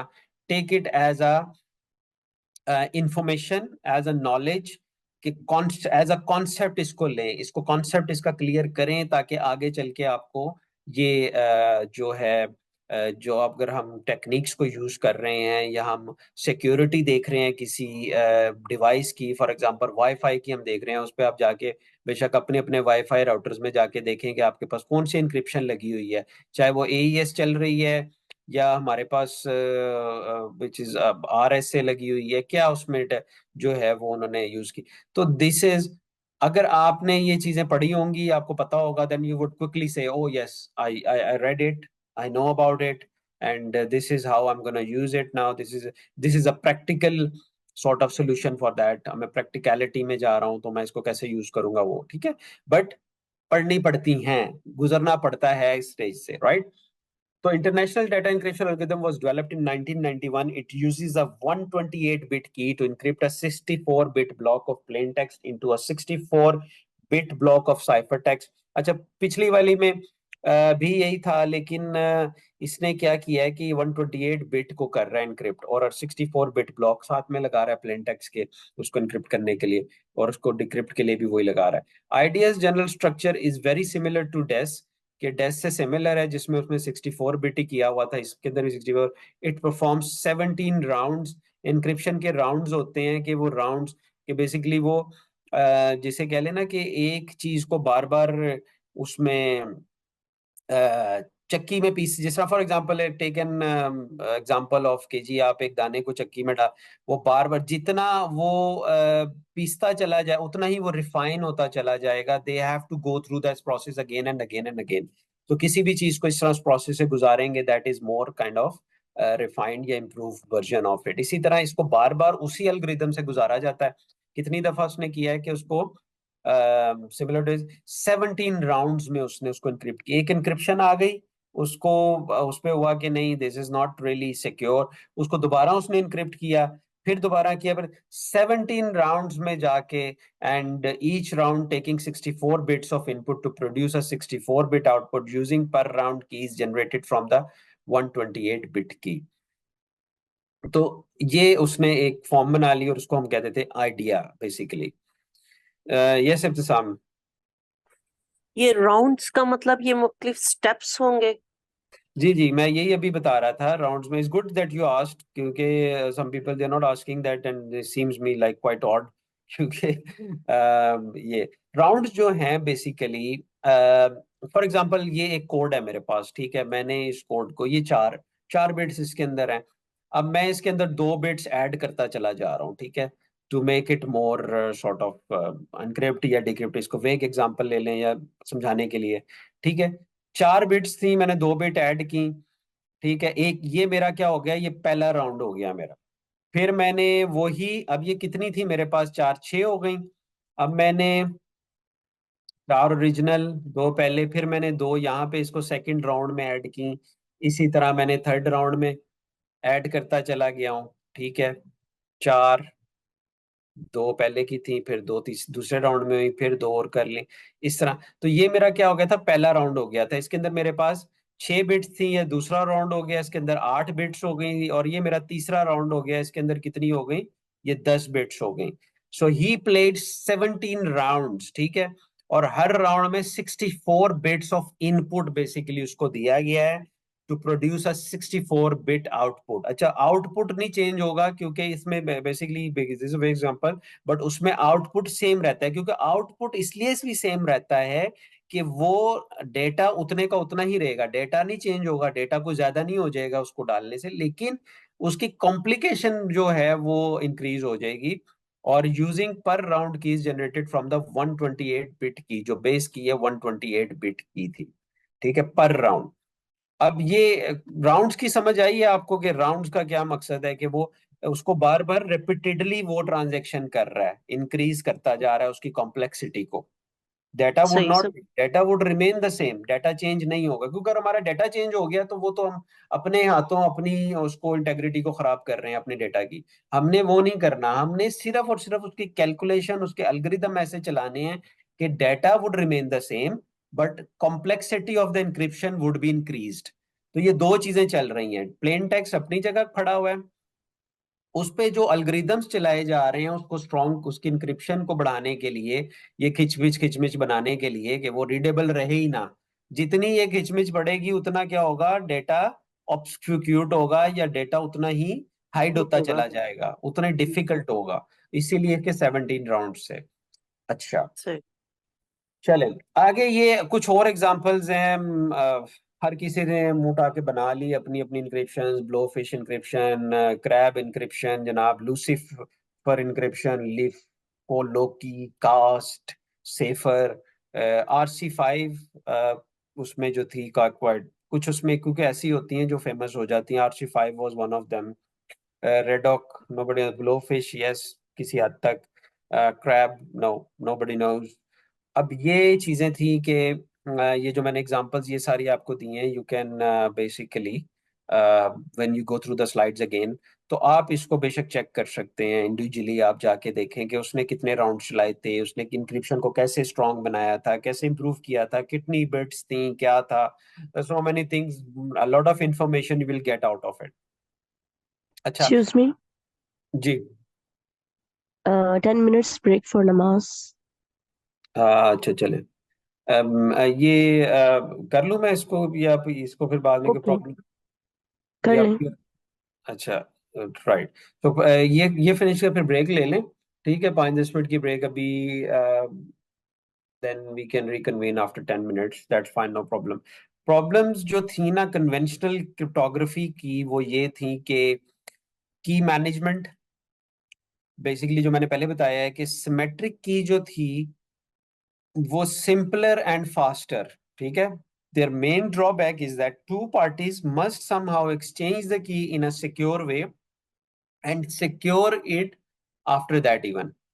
एक की भाई यूज हो रही है, और वो की मैंने क्या कहा था कि अगर वो की लॉस हो जाए तो क्या होगा कि आप तो गए काम से, आपकी वो जो इनक्रिप्टेड थी इनक्रिप्टेड धरी रह गई। और जो बेसिकली अगर किसी के वो वर्स्ट इज वर्स्ट किसी के हाथ लग जाए, तो then he can easily decrypted, ठीक है जी। तो उसके बड़े मतलब ये एक शॉर्टफॉल के फास्टेस्ट थी, नो डाउट कि उसमें क्योंकि उसकी स्ट्रेंथ इतनी नहीं थी, फास्टेस्ट थी, वो जल्दी कैलकुलेशंस कर लेती थी, फास्ट इंक्रिप्शन थी। लेकिन ड्रॉबैक सबसे बड़ा ये था कि एक ही की को यूज किया जा रहा है दोनों दोनों पार्टीज के साथ, और वो सिक्योर। सबसे बड़ा फिर ये कि उसको आप एक्सचेंज कैसे करोगे, मैंने इस बंदे को ये की देनी है अपनी, मैंने भी डेटा इंक्रिप्ट कर लिया है। अच्छा जी, I am passing on to Sam, right? How would you decrypt it, Sam? Use my key, okay, this is, and use the same algorithm, same software, आपने ये की उसमें डालनी है, एंड आपको मेरा डेटा मिल जाएगा या मेरी फाइल आपके पास चली जाएगी। But in the meanwhile, how would I send it to Sam? मैं पोस्ट के जरिए भेजूंगा, या मैं ईमेल के जरिए भेजूंगा, या मैं फोन के ऊपर बता रहा हूँ, what if somebody just sniff it, या ईमेल को उसने ट्रांस कम्युनिकेशन को उसने इंटरसेप्ट कर लिया, या पोस्ट पोस्ट मैंने निकाल ली, या फिर आप ये कह लें कि फोन पे somebody was listening to the conversation and that key is gone। Basically इसके लूप होल्स बहुत थे, ठीक है। तो की मैनेजमेंट की मैनेजमेंट, की को डिस्ट्रॉय भी करना पड़ता है, की को मैनेज भी करना पड़ता है इन टर्म्स ऑफ कि आपको सिक्योर कहाँ रखेंगे। जब भी हम ये हमारे पास अभी भी मैं सिस्टम्स पे काम कर रहा होता हूँ, when I work for a पीकेआई, एक इसकी एप्लीकेशन है एनक्रिप्शन की जिसके ऊपर मैंने बहुत काम किया हुआ है। तो ये पीकेआई जो है बेसिकली पब्लिक इंफ्रास्ट्रक्चर होता है और हर ऑर्गेनाइजेशन में होता है, माइक्रोसॉफ्ट ने बनाया हुआ है। तो हम इसको किस तरह करते हैं, सर्टिफिकेट्स इशू करते हैं पीकेआई के जरिए वेबसाइट्स को। आपकी कोई भी कोड हो उसको भी जब तक आप उसको सर्टिफिकेट इनक्रिप्ट नहीं वो होगा उससे, तो वो तब तक के वो कोड भी एक्सेप्ट नहीं होता। तो कोड के लिए यूजर सर्टिफिकेट्स होते हैं कि यूजर वो सर्टिफिकेट के बगैर आपके सिस्टम में नहीं आ सकता, तो हम उसको ये एक पब्लिक की के जरिए हम उसको ये सारी चीजें। लेकिन पब्लिक की में वो की मैनेज हो रही होती है, वो जो की हमारे पास थी वो ये सारी कीज को मैनेज कर रहा होता है, ठीक है जी। वो ये की सारी मैनेज हो रही होती है आपकी किस तरह, क्योंकि ये अपने अंदर उस की को स्टोर कर लेता है। आपकी प्राइवेट की जो है, अभी हम जब आगे चल के एसिमेट्रिक इंक्रिप्शन पढ़ेंगे, उसमें प्राइवेट की जो होगी उसको सिक्योर किया जाता है, बड़े उससे रखा जाता है स्टोरेज में, और वो स्टोरेज इटसेल्फ इनक्रिप्ट होती है। और वो किसके पास होती है, सिर्फ उसकी ऑनर के पास ही होती है उसकी एक्सेस। सो इसकी स्टोरेज का मसला था कि आप उसको स्टोर, ये की मैनेजमेंट में ये सारी चीजें आ जाती हैं। आजकल बहुत बड़ी बड़ी कंपनीज हैं, एंट्रस्ट है या दूसरी, they only do the key management. वो उनकी प्रोडक्ट्स कुछ नहीं है, सिर्फ अपनी वो की मैनेजमेंट को ही सेल कर रहे हैं। और बड़ी बड़ी कंपनीज मल्टी मिलियन डॉलर्स में वो उनकी प्रोडक्ट खरीदती हैं, उनको इम्प्लीमेंट करती हैं, और फिर वो उस प्रोडक्ट को सर्विसेज भी प्रोवाइड करते हैं, उसको मैनेज भी करते हैं। उनके क्लाउड पे सारी की मैनेजमेंट चल रही होती है। सो ये मैं जब इस तरफ जाऊंगा तो पर टेक्नोलॉजी की तरफ जब आपको बताऊंगा कि इंडस्ट्री में क्या क्या टेक्नोलॉजी लगी हुई है, फिर मैं आपको बताऊंगा कि ये इसकी इम्प्लीमेंटेशन कहाँ कहाँ हुई थी। जो हमने थ्योरेटिकल सारा ये पढ़ा था, जो हम पढ़ रहे हैं, इम्प्लीमेंटेशन कहाँ कहाँ हो रही हैं, then you can refer back to these slides. और key management caused nightmare for the parties using this metric cryptography. They were worried about how the key get the key safely and securely across to all users, so that decryption of the message would be possible. This gave the chance for third parties to intercept the keys in transit, decode the top secret message. Thus, if the key was compromised, the entire coding system was compromised, and a secret would no longer remain a secret. ठीक है, ये मैं बता चुका हूँ वैसे आपको, just for the definition या in a kind of a systematic sort of study अगर आप कर रहे हो तो ये काम आ जाती हैं। This is why the public key cryptography came into existence. अच्छा, ये यहाँ से बेसिकली हम अपना फोकस कहाँ लेके जा रहे हैं, पब्लिक की क्रिप्टोग्राफी, एसिमेट्रिक क्रिप्टोग्राफी, यानी कि सुपर स्ट्रॉन्ग क्रिप्टोग्राफी कह लें कि उस तरफ अब हम जा रहे हैं, कन्वेंशनल छोड़ के, ये सिमेट्रिक छोड़ के, जिसमें की मैनेजमेंट के मसले थे, एक ही की यूज हो रही थी और सारे मसले। इसी की वजह से फिर हम पब्लिक की क्रिप्टोग्राफी अब पढ़ेंगे स्टडी आगे। क्रिप्टोग्राफी एसिमेट्रिक की तरफ जब हम चले जाते हैं तो it refers to a cryptographic algorithm which requires to separate keys. As I said, इसमें दो सेपरेट की आपको चाहिए, एक पब्लिक की होती है और दूसरी क्या होती है, प्राइवेट की होती है। और द पब्लिक की जो होती है is used to encrypt the message and the private key is used to decrypt the message. Is as simple as that. ठीक है जी, फिलहाल ये बहुत सिंपल लग रहा है। ये थी एक आपकी प्राइवेट की, ठीक है जी। और सॉरी, ये ओरिजिनल मैसेज आपका हो गया। और इधर जाएं तो ये क्या है आपका, आपकी रिसीवर्स पब्लिक की हो गई, और ये क्या है, रिसीवर्स की प्राइवेट की हो गई। तो इन दोनों के बगैर काम नहीं हो सकता। अब इसमें रिसीवर क्यों कहा गया है, एक क्वेश्चन जहन में आ रहा है। वेल, आप लोगों ने तो नहीं पूछा लेकिन मैं ही आपको क्वेश्चन करके आंसर कर देता हूँ कि रिसीवर पब्लिक की और रिसीवर प्राइवेट की क्यों कहा जा रहा है। ये सेंडर प्राइवेट की भी, सॉरी, हाँ, सेंडर प्राइवेट की भी कह सकते थे इसको। नहीं, ये जब आपको एक ओरिजिनल मैसेज बना तो एक जो की थी, हमने कहा था पब्लिक की थी और एक थी प्राइवेट की। ठीक है, रिगार्डलेस, अभी आप सिर्फ जहन में ये रखें कि दो कीज हैं, एक पब्लिक है एक प्राइवेट है। और ये आपका मैसेज इनक्रिप्ट हो रहा है यहाँ पे, और किससे हो रहा है, पब्लिक की से हो रहा है। डिक्रिप्ट किससे हो रहा है, प्राइवेट की से हो रहा है। ठीक है, अब डिक्रिप्ट करने वाला कौन है? वो रिसीवर है। तो रिसीवर प्राइवेट की से, अपनी प्राइवेट की से उसको डिक्रिप्ट कर रहा है, ठीक है। और पब्लिक की, एज एज ई सेड की पब्लिक जो की थी रिसीवर की, उसी से इसको इनक्रिप्ट किया गया था, ना कि रिसीवर की पब्लिक प्राइवेट की से।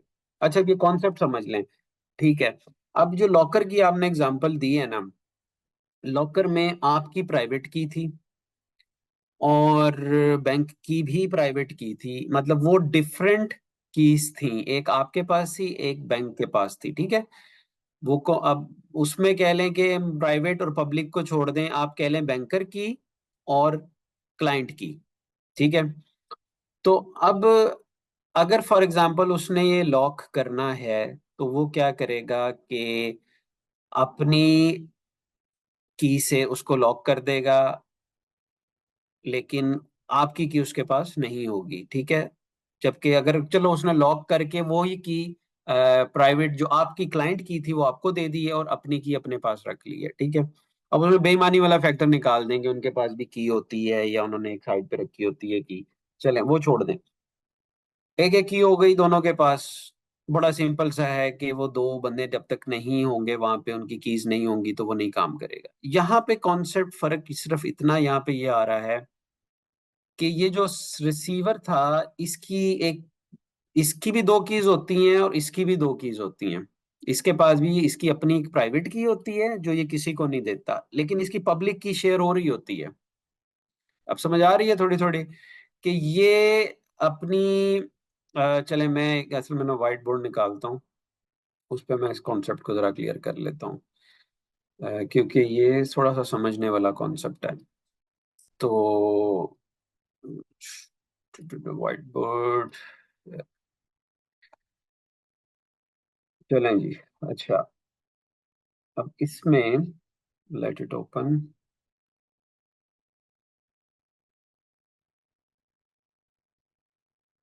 ठीक है जी, अब नजर आ रहा है सबको व्हाइट बोर्ड। तो अब यहाँ से मैं स्टार्ट करता हूँ।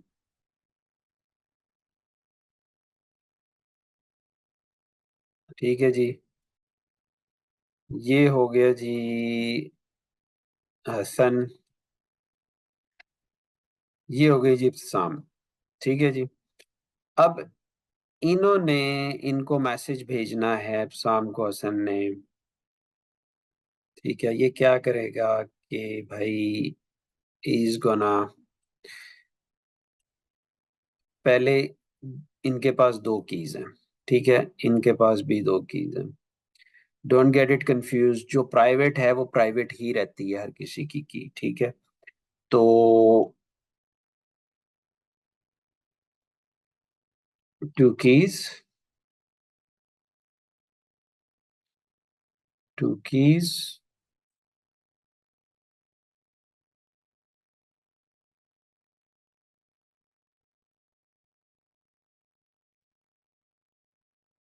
तो अब ये क्या होगा कि one is called public and the other called private.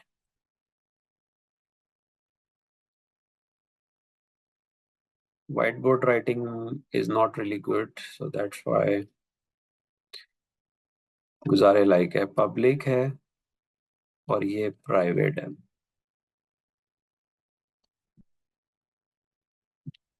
अच्छा, अब ये जो शेयर करेंगे ना इब्साम से, ये वो कौन सी की शेयर कर रहे हैं? वो इनकी पब्लिक की शेयर हो रही है, नॉट द प्राइवेट। जबकि हमने सिमेट्रिक इंक्रिप्शन में पढ़ा था, वो हो रही थी प्राइवेट की, आप एक दूसरे से शेयर कर रहे थे और वो एक ही की थी।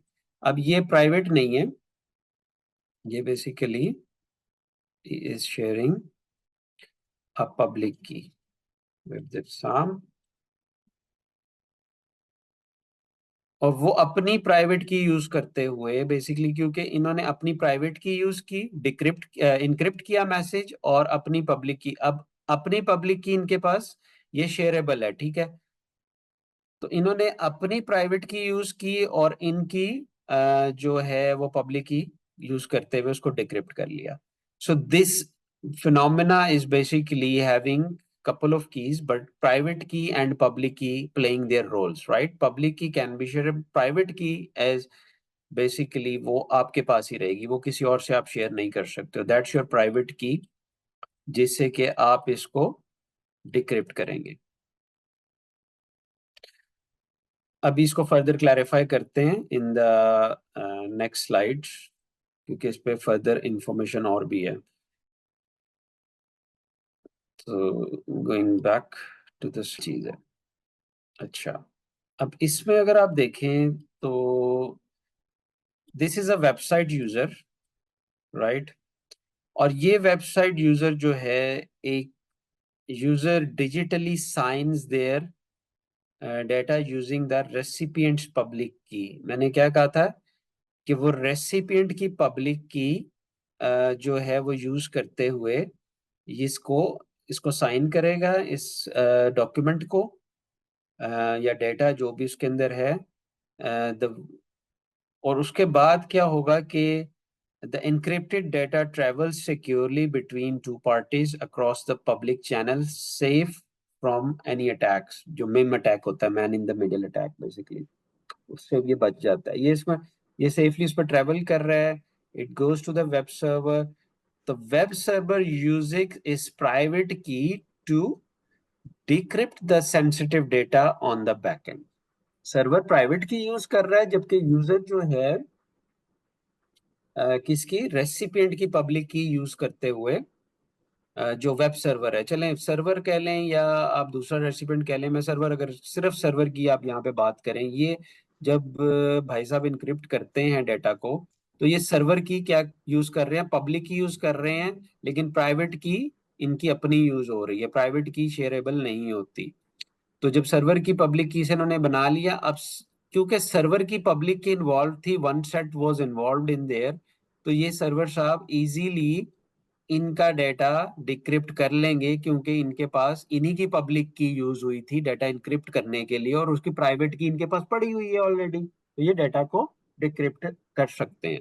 इसी तरह अब ये सर्वर वापस भेजेगा डेटा यूजर को यूजिंग यूजर्स पब्लिक की, but using its on private की, और यूजर जो अपनी प्राइवेट की यूज करते हुए उस डेटा को डिक्रिप्ट कर सकता है. So the concept remains the same, public key and the private key, but the private key would not be shareable. और इससे ये फायदा हो जाता है कि अगर ये पब्लिक की गुम भी हो जाती है बीच में, वो अब ये शेयरेबल है, गुम क्या होना है इसमें, ये तो वैसे ही शेयरेबल है. अगर ये किसी के हाथ लग जाता है, लेकिन वो रिसीवर की प्राइवेट की तो उसके पास नहीं होगी. दैट्स वाई वो उसको ओपन कर ही नहीं सकता या उसको डिक्रिप्ट कर ही नहीं सकता. तो ये इसका एक बेसिक कॉन्सेप्ट है. ठीक है, इधर कोई क्वेश्चंस, कोई कंफ्यूजन है तो बताएं. जी, तो क्वेश्चन है इसमें. जी जी. अच्छा, मुझे ये पूछना है कि इसमें जो प्राइवेट कीज हैं, बोथ सेंडर की आपने जैसे कहा कि एक प्राइवेट की है या रिसीवर की एक प्राइवेट की है, हम्म. अब उसने वापस भेजना है. फॉर एग्जांपल, जो प्राइवेट की है, अब उसने उसको कोड को एनक्रिप्ट तो कर दिया है पब्लिक की के थ्रू. जी जी. अब सर्वर, जैसे आपने कहा कि वेब सर्वर ने उसको डिक्रिप्ट कर लिया क्योंकि उसके पास प्राइवेट की थी. अब हम्म. अगर उसने वापस भेजा तो इट मींस कि प्राइवेट की दोनों के पास सेम होगी या हर किसी की अलग अलग होगी, बिकॉज कोड तो वही एक ही चल रहा है सिस्टम में. नहीं, वो सेम नहीं, क्योंकि उसकी वजह मैं आपको बताता हूँ. सेम इसलिए नहीं है कि ये असल में कॉन्सेप्ट समझने के लिए है. जो बैकएंड पे काम चल रहा होता है ना, एक तो वो बहुत ही फास्ट होता है, उसमें ये चीज ठीक नहीं है. होती कि अच्छा जी ये यूजर भेज रहा है, सर्वर कर रहा है. नहीं नहीं, ये तो मिली सेकेंड्स एंड ऑल दैट.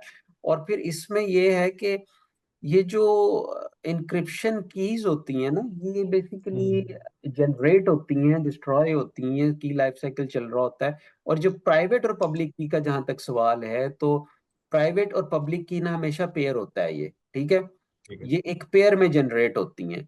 तो अब वो जो पेयर होता है, अब पब्लिक की जो है ये शेयरेबल, मतलब ये शेयर हो रही होती है. अगर मैं आपको कोई डेटा भेजता हूँ, अगर आपके पास उसकी आपकी मैंने पब्लिक की यूज की होगी, तो आपके पास जो प्राइवेट की है वो उसको डिक्रिप्ट कर सकती है बस.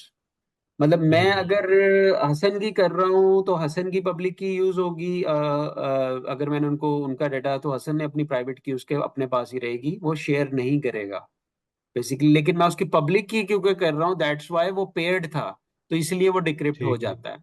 ठीक है। तो ये एक सिंपल सा ठीक है। कॉन्सेप्ट है, इसको समझे ना तो बड़ा इजी है ये। कोई इसमें ठीक वो है। रॉकेट साइंस वाली बात है ही इट नहीं। मीन्स कि हर किसी की, आप पब्लिक की यूज कर सकते हैं बट प्राइवेट की हर किसी की प्राइवेट अपनी नहीं होगी। यूज अगर कर आप, सकते और अगर आप ये। जिसको डाटा सेंड कर रहे हैं उसी की ही पब्लिक की यूज करके उसी को भेजेंगे डाटा, अपनी कोई पब्लिक की आप यूज करके डाटा नहीं भेज सकते। नहीं नहीं नहीं नहीं, वो कैसे होगा? वो तो उसकी आपके वही पास ना, क्योंकि पब्लिक वो की उसको, हाँ, वो कोई डिक्रिप्ट नहीं कर सकेगा ना उसको। तो कर ही नहीं सकते फिर आप। वो जी। की पेयर, मैंने कहा ना, की का पेयर होता है।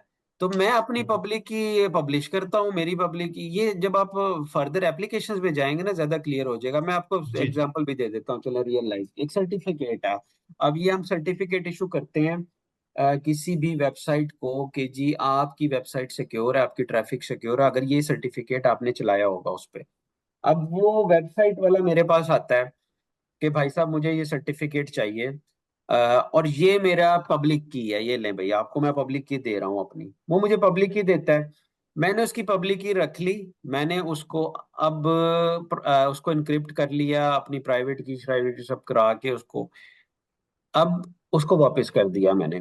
ये लो भाई, ये आपका सर्टिफिकेट रेडी है, इसको आपने इम्प्लीमेंट करना है। मैं नहीं कर सकता, मैं क्यों नहीं कर सकता? मैं चाहूँ तो उसकी वेबसाइट को परफेक्ट करके दे, नहीं, क्योंकि मेरे पास उसकी प्राइवेट की नहीं है। जब तक वो जो मैंने उसको बना के दिया है सर्टिफिकेट अपनी प्राइवेट की लगाएगा नहीं उसके साथ, तो वो कंप्लीट नहीं होगा।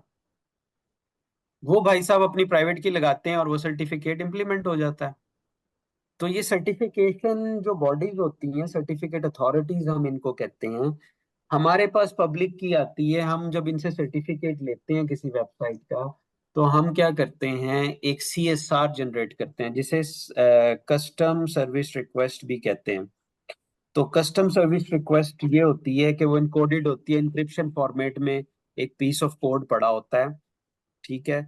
वो जब आप CSR उससे शेयर कर लेते हो, जिस वेबसाइट जिस एनक्रिप्शन, ये क्या कहते हैं, सर्टिफिकेट जो वार्डिंग बॉडीज होती हैं उनको देना पड़ता है, वो CSR जमा हो गया उनके पास।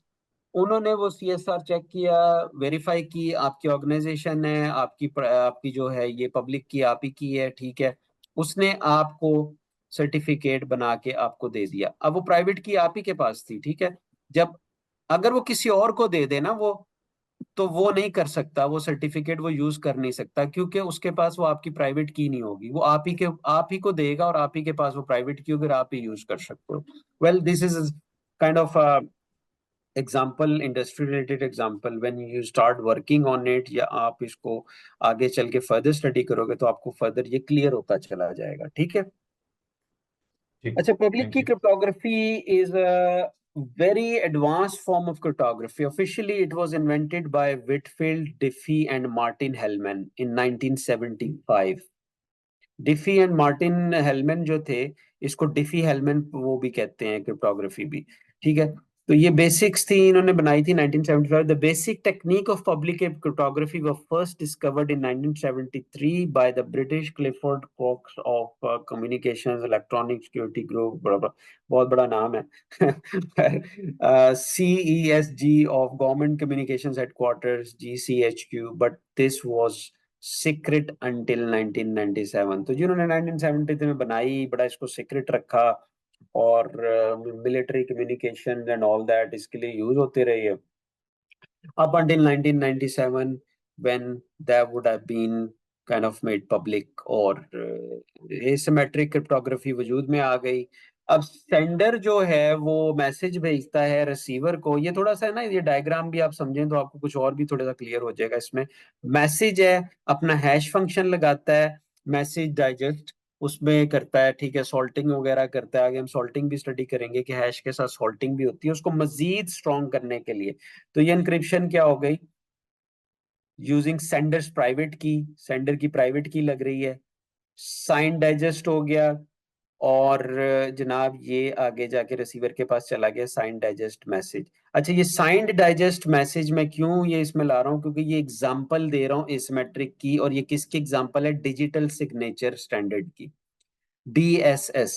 सो डिजिटल सिग्नेचर स्टैंडर्ड जो है is the digital signature algorithm developed by the US National Security Agency, NSA ने बनाया था to generate a digital signature for the authentication of electronic documents.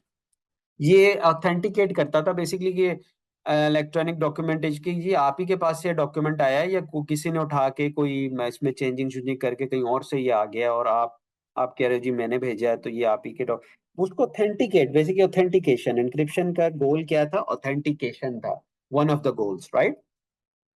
तो ये ऑथेंटिकेट किस तरह कर रहा है डॉक्यूमेंट को? अच्छा, ये पर्सन को अलावा डॉक्यूमेंट को भी ऑथेंटिकेट करता है। एक तो ये कॉन्फिडेंशियल कर देता है कि कोई बीच में से उसको डिक्रिप्ट किए बगैर उसको पढ़ नहीं सकता, कॉन्फिडेंशियल हो गया। उसको चेंज नहीं कर सकता इंटेग्रिटी को, कि ये उस जब तक उसके पास इंक्रिप्शन की नहीं होगी वो उसको इंक्रिप्ट कर नहीं, उसको ना तो वो पढ़ सकता है ना उसमें चेंजिंग कर सकता है। अब ऑथेंटिकेशन जहां तक सवाल है ना, ये ऑथेंटिकेशन कि वो तब तक ऑथेंटिकेट भी नहीं कर सकता कि ये वाकई आप ही ने भेजा है मुझे, जब तक कि ये इंक्रिप्शन नहीं हुई होगी। तो इन्होंने ये डिजिटल स्टैंडर्ड बनाया था, जो है ये एनएसए ने, नेशनल सिक्योरिटी एजेंसी ने।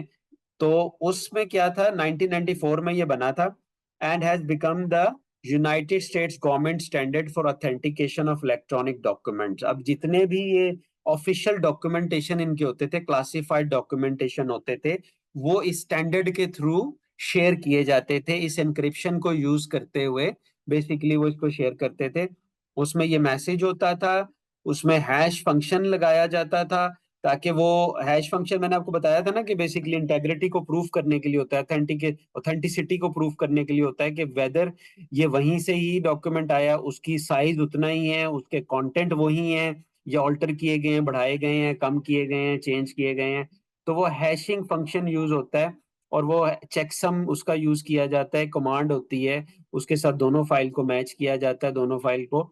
तो वो बता देता है कि दोनों का चेकसम सेम है, उससे पता चल जाता है कि मैसेज सेम था। मैसेज डाइजेस्ट डाला जाता है बीच में कि ये फंक्शन लगा है हैशिंग और मैसेज है, उसके साथ इंक्रिप्शन फंक्शन लगाया है मैसेज डाइजेस्ट, और फिर उसके बाद उसको प्राइवेट की उसकी यूज करते हुए रिसीवर की, और वो जो मैसेज डाइजेस्ट था वो आगे फॉरवर्ड होता है, और फिर वो जो साइंड डाइजेस्ट उसके साथ अटैच करके रिसीवर जो है बेसिकली वो उसको डिक्रिप्ट कर लेता है। तो इसमें डाइजेस्ट की एडिशन हुई थी और ये डिजिटल सिग्नेचर स्टैंडर्ड डेवलप हुआ था। एंड नाउ द अच्छा, वाइडली उसमें जी जी। I'm sorry, मैं उसमें लिखा हुआ है सेंडर की, लेकिन वहां पे रिसीवर की आना था, जरा चेक कीजिएगा किधर? यहीं पे जो। यूजिंग स्टैंडर्ड प्राइवेट की, हाँ यहाँ पे रिसीवर की बेसिकली होगी, प्राइवेट हाँ की जी, इसकी मैं नहीं बस यही होगी। कंफर्म कर रहा था अच्छा, ये क्योंकि डाइजेस्ट से क्या मुराद है? दोनों साइटेस, मैसेज डाइजेस्ट या signal digest, sign digest, what is meant by digest over here? तो डाइजेस्ट भी हम आगे चल के स्टडी करेंगे। बेसिकली ये भी एक इस पीस ऑफ कोड, बेसिकली जिस तरह हैशिंग है, सॉल्टिंग है, डाइजेस्ट, मैसेज डाइजेस्ट है, तो ये अल्गोरिदम होते हैं, हैश ये एनक्रिप्शन की टेक्निक्स होती हैं, अल्गोरिदम्स यूज होते हैं, उसको मैसेज डाइजेस्ट कहा जाता है। तो यही साइन डाइजेस्ट आगे चल के, ये अगर साइन डाइजेस्ट यहाँ पे यूज हो रहा है ना, तो ये डिक्रिप्टिंग एल्गोरिदम यूज हो रहा है, this is a sign digest for that, और फिर रिसीवर उसको रीड कर सकता है। So this is what is meant by the sign digest, that's an algorithm, right. तो ये बहरहाल ये कुछ चीजें ये आगे चल के फर्दर आपको क्लैरिफाई होंगी जब हम उसमें जाएंगे, उसको स्टडी करेंगे फर्दर, डाइजेस्टिंग को, सॉल्टिंग को, हैशिंग को, ठीक है। लेकिन अभी फिलहाल क्योंकि ये इसकी एग्जांपल है एसिमेट्रिक की क्रिप्टोग्राफी की, तो that's why it comes across, but the terminologies would be used later on, in further depth we will study those. तो डिजिटल सिग्नेचर स्टैंडर्ड था ये। फिर जो असल में ये अब यूज में नहीं रहा है, ठीक है, जो असल में अब यूज में है वो ये आरएसए चल रहा है, वाइडली यूज्ड है, ठीक है। और आरएसए में एज यू कैन सी के this is the plain text public की, ये एज की पब्लिक की यूज कर रहा है, और एज जो है वो अपनी प्राइवेट की यूज करते हुए उसको डिक्रिप्ट कर रहा है, कॉन्सेप्ट वही है, ठीक है। He's used A's public key encrypt the message cipher text, और A's ने अपनी प्राइवेट की यूज करते हुए अपना ओरिजिनल प्लेन टेक्स्ट उसमें ले आया। बट ये तो आरएसए जो है, Rivest, Shamir and Adleman, who first publicly described it in 1977 is an algorithm for public key cryptography. तो इन्होंने अपना एक इन्वेंट किया 1977 में। अब ये तीन लोग थे, रिविस था, शामिर था और एडलमैन था, और इन तीनों ने अपने नाम मिला के, एज आई सेड, के डिफरेंट लोगों ने डिफरेंट इंक्रिप्शन टेक्निक्स या मेथड्स या इंक्रिप्शन एल्गोरिदम इजाद किए थे, जिनमें के वो भी था, किसी ने ब्लोफिश रख दिया था, किसी ने डिफी हेलमैन, किसी ने डिफरेंट, मतलब हर किसी ने उसको एक नेमिंग दी थी। बिकॉज ये बड़ी प्राउड की चीज होती थी कि कोई अगर एल्गोरिदम या कोई चीज इन्वेंट करता था इंक्रिप्शन, अगर आज के दौर में अगर कोई ऐसा इंक्रिप्शन इजाद करता है या आप उठ के कोई इंक्रिप्शन बना लेते हो, so that would be highly regarded and you can use your name obviously, that because that would be in industry, that would be highly regarded, और उसको अगर यूज में वो आ जाती है तो that's quite an invention। ठीक है, तो ये उन्होंने तीनों ने मिलके बनाया RSA, और ये जो आज तक चल रहा है अभी भी, इट इज द फर्स्ट तो algorithm known to be suitable. जी कोई क्वेश्चन था बीच में, को कर रहा है? जी जी, मैं ये पूछना चाह रही थी कि फिर एसिमेट्रिक और ये RSA दोनों में डिफरेंस तो कुछ नहीं हुआ? नहीं भाई, बहुत डिफरेंस है। एसिमेट्रिक कह रही है, सिमेट्रिक? एसिमेट्रिक। एसिमेट्रिक था तो this is N asymmetric, yes it is. तो पढ़ी एसिमेट्रिक रहे हैं हम, तो वो सिमेट्रिक, तो सिमेट्रिक में तो एक ही की थी ना, नहीं, सिमेट्रिक मैं में तो एसिमेट्रिक की बात कर रही हूँ। मैं ये कहना चाह रही हूँ कि RSA एंड एसिमेट्रिक ये उसी की आगे फॉर्म। एसिमेट्रिक की एग्जांपल्स है ना ये। Asymmetric itself is a concept. There are two types of cryptography, symmetric and asymmetric. Symmetric में उसकी अपनी examples थी, blowfish और वो जो मैंने सारी दी थी आपको, DES, ट्रिपल DES, वो symmetric की थी। ठीक है, ये asymmetric की एग्जाम्पल है। ठीक है, तो ये RSA जो है, this is N example of asymmetric cryptography. अच्छा, इसमें ये है कि बेसिकली जब 1997 में बना, तो it is the first algorithm known to be suitable for signing as well as encryption and one of the first great advances in public key cryptography. RSA is widely used in electronic commerce protocols and is believed to be secure given sufficiently long keys and the use of up-to-date implementations. As I said, ये हम अभी भी use कर रहे हैं, और इसकी widely 1997 से, लेकिन क्या है कि इसकी की साइजेस चेंज होती रहती हैं, इसकी की साइजेस बढ़ाते रहते हैं। ऑल टुगेदर ये स्ट्रांग है, लेकिन इसकी डेप्रिकेटेड वर्जन्स भी हैं RSA के, जिसमें कि की साइज बहुत छोटी थी, अब की साइज बढ़ गई है। तो 248 जो है वो मिनिमम है, जबकि 128 वाला हमने डेप्रिकेट कर दिया, उसको हम अब यूज नहीं कर रहे हैं। ठीक है, उसको डिकमीशन कर दिया, लेकिन की साइजेस का फर्क आ रहा है सिर्फ। तो उसने क्या कहा एंड पे कि RSA is widely used in electronic commerce protocol believe to be secure given sufficiently long keys. अगर सफिशिएंटली लॉन्ग कीज हो तो फिर ही ये सिक्योर रह सकता है। और ये जो क्वांटम आ रही है, ये आ रही है, तो इसका प्रोसेसिंग पावर इतना तेज है कि वो बड़ी से बड़ी की को भी जो है ना वो ब्रेक कर सकता है। सो 240 is nothing for that sort of जो इन्वेंशन है। तो इसलिए की साइज बहुत मैटर करती है, और इंक्रिप्शन की साइज पे ही खड़ी होती है। की साइज होता है और हैशिंग एल्गोरिदम होता है। ठीक है, कौन सा हैशिंग एल्गोरिदम आप यूज कर रहे हैं? RSA क्रिप्टोनालिसिस। अच्छा, RSA भी क्या हुआ था, अब आप मजे की बात ये है कि RSA भी एक टाइम में इसको डिक्रिप्ट किया गया था। और वो किस तरह हुआ था कि इन्होंने एक चैलेंज दिया था। बेसिकली बहुत सारे क्रिप्टोनालिसिस कौन होते हैं जो ये क्रिप्टोग्राफी पे अटैक करते हैं, बेसिकली क्रिप्टोग्राफी को ब्रेक करते हैं। इन्होंने, रिवर्स शैमियर एडलमैन ने एक चैलेंज रखा था, जिसमें कि बहुत सारे जो क्रिप्टोनालिसिस थे वो इकट्ठे हुए थे। they were invited to crack basically that sort of algorithm, और ये उनको इक्वेशन दी गई थी। ठीक है, ये आप देख रहे हैं, C is equal to 1143812, ये एक पूरा एक नंबर है। imagine that big number and that would have been encrypted using this, और सबसे हाईएस्ट की लेंथ डाल के उसको उन्होंने किया। तो और हुआ ये था कि that was cracked, this was solved in April 1994। तो कहाँ 1997, 1977 was it? Did I say Yes, so 1997 and well, it was cracked in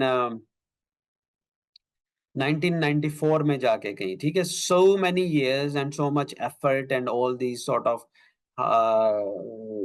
mindsets जो थे cryptanalysis top उस टाइम के. So बहरहाल इंटरनेशनल एफर्ट से और वो सारे उनके उससे they cracked it via the internet with the use of 1600 work station. उसमें 1600 पीसी यूज किए थे उन्होंने, कंप्यूटर्स यूज किए थे, मेन फ्रेम्स थे जिसके अंदर उन वक्तों में आपको पता होगा कि ये पीसी की अगर आप हिस्ट्री पढ़ें इसकी कंप्यूटर की, तो पहले एक मेन फ्रेम आया था. क्योंकि बड़े बड़े साइज होते थे कंप्यूटर की, माइक्रोचिप्स तो आई नहीं थी, कंप्यूटर कॉम्पैक्ट होता चला गया वक्त के साथ साथ. तो क्या होता था कि पूरे पूरे कमरे के साइज का कंप्यूटर होता था, तो उसको मेन फ्रेम कहते थे. तो 1600 वर्क स्टेशन उसमें यूज हुए थे, मेन फ्रेम्स भी यूज हुए थे, और सुपर कंप्यूटर्स यूज हुए थे अटैक में. एंड 8 महीने लगे थे बिफोर फाइंडिंग्स इस पब्लिक की एंड इट्स प्राइवेट की. तो imagine the the strength of this sort of algorithm, कि इतना इसमें टाइम और एफर्ट लगा था इसको ब्रेक करने में. तो इंक्रिप्शन की उन्होंने जब फाइंड आउट की थी, तो वो क्या निकली थी, इंक्रिप्शन की 9007. और द मैसेज था कि इसमें क्या मैसेज था, फर्स्ट सॉल्वर विंस $100. ठीक है, that was the message in that. और of course our algorithm is safe, as it would be incredibly difficult to gather up such international participation to commit malicious act. ये still strong है. एक तो की size बढ़ा दिया गया था, और दूसरा अब मतलब इट्स इम्पॉसिबल कि आप इतने ब्रेन सेट्स को इकट्ठा करें, दोबारा उनको वो चैलेंज दें, और फिर वो सारे कम्यूट अपनी सारी स्ट्रेंथ उस पर लगाएं और इतनी एफर्ट करें, and then it could be breakable. अगर ब्रेक होना होता तो it would have been broken by now, but नहीं, उसको उन्होंने मजीद स्ट्रेंथ कर दी. So that means it's still being considered a safe algorithm or safe encryption method. उसके बाद फिर इसकी एक और एग्जांपल है अलगमल. अलगमल wasn't that much popular, लेकिन is a public key method that is used in both encryption and digital signing. The encryption is similar in nature to the Diffie-Hellman key agreement protocol. Diffie-Hellman से मिलता जुलता था. It is used in many application and uses discrete logarithms. अच्छा, discrete logarithms जब होते हैं ना, discrete logarithms में वो होते हैं जो ये पब्लिक नहीं करते. बेसिकली इसका एक असूल है सिक्योरिटी का, साइबर सिक्योरिटी का, कि आप पब्लिक करो तो मोर सिक्योर हो. अब इसको कुछ लोग बड़ा उल्टा ले जाते हैं कि नहीं, आप पब्लिक करोगे तो आपकी तो सिक्रेसी प्राइवेसी खत्म हो गई. नहीं, बेसिकली जब ये इन्वेंशंस होती है, कुछ ऐसा होता है, या कोई आप किसी चीज का सिक्योर सोल्यूशन निकालते हो किसी हैक का, जब तक आप उसको पब्लिक नहीं ना करोगे, तो रिसर्चर्स की नजर में बेसिकली वो एक हिडन ही रहता है, और वो इनसिक्योर ही रहता है तब तक. अब आप सीवीई डेटाबेस में आपको एक चीज देता हूँ, work on it, think about it, research on it. CVE database, ठीक है. सीवीई डेटाबेस क्या होता है, जितनी वर्नेबिलिटीज अब तक फाइंड आउट की जा चुकी हैं रिसर्चर्स ने, वो उसमें डाल देते हैं सीवी डेटाबेस में. ठीक है, ये नेशनल सीवी डेटाबेस भी है, और एक दो और है क्वाइट फेमस. उनको हम रेफरेंस वहीं से लेते हैं. हम कोई भी वर्नेबिलिटी, अगर हमें फॉर एग्जांपल एडोब में एक वर्नेबिलिटी आई है, हमने चेक करना है, हम सीवी डेटाबेस पे जाएंगे, हमें वो वर्नेबिलिटी वहां पे मिल जाएगी, कब आई थी, क्या इसका फंक्शन है, इस वर्नेबिलिटी में क्या होता है, मलिशियस कोड क्या कर रहा है, और ये सारी चीजें उसमें बताई जाती हैं रिसर्च पर्पस के लिए. अच्छा, उसको फेमस किया है तो उसके फिर वो निकले हैं ना आगे, सिक्योरिटी सॉल्यूशंस बने हैं और वो सारी हुई हैं. For example if you don't get that publicise, तो फिर क्या होता है कि वो एक सर्टेन हैकर कम्युनिटी के अंदर ही वो रहती है, और उन्हें भी पता होता है, और nobody would coming forward to basically present their solution, कि उसका अटैक का सोल्यूशन क्या है. वो जीरो डे ही रह जाती है. फिर उसको हम ये नहीं कह सकते कि नॉन वर्नेबिलिटी और जीरो डे वर्नेबिलिटी में यही फर्क होता है. ठीक है, तो ये मैं आपको इसका करके भी दिखाता हूँ. इफ यू वांना जस्ट क्विकली, एक मिनट मैं शेयर पॉज कर रहा हूँ. I am gonna show you something. Second. Database, अगर मैं एनवीडी, क्योंकि मैं ज्यादातर इसी पे रिलाई करता हूँ, NVD is quite famous for that purpose. तो ये निस्ट का है. और नेशनल वल्नरेबिलिटी डेटाबेस। इसके अंदर अगर मुझे देखनी है कि जी वल्नरेबिलिटीज में जाऊंगा मैं, और इसके अंदर see let me see search and statistics.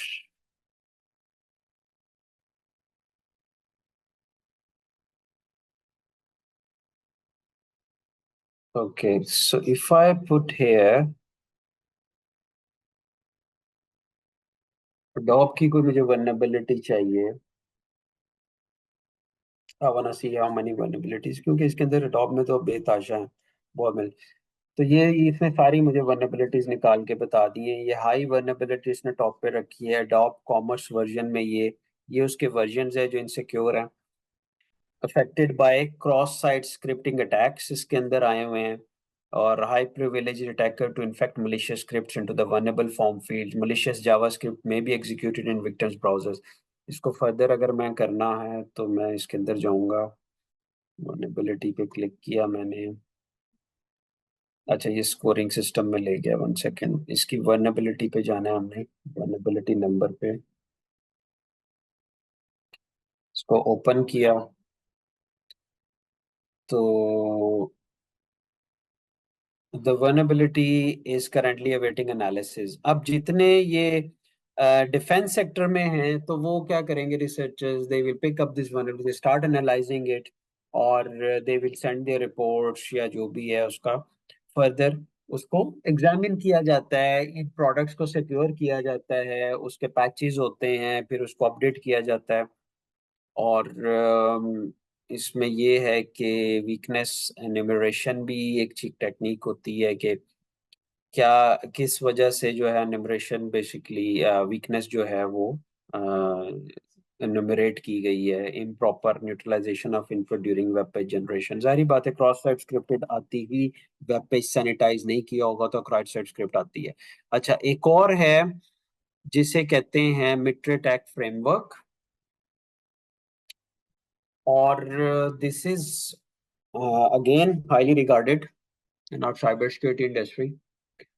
और इसमें हम क्या करते हैं कि आपको टेक्निक भी दी होती है, प्रोसेस भी दिया होता है, और साथ में आपको ये सारी चीजें बताई होती हैं कि फॉर एग्जांपल अगर मैं एथिकल हैकर हूँ, मेरे पास पहला फेज है रिकॉनेसेंस का, फिर मेरे पास बाकी फेजेस भी आ जाते हैं कि मैं एग्जीक्यूट करता हूँ, परसिस्टेंट उसमें रहता हूँ, डिफेंस वेट करता हूँ।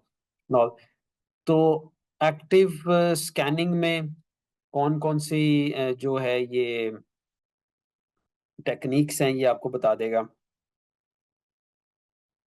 सो there are techniques within that.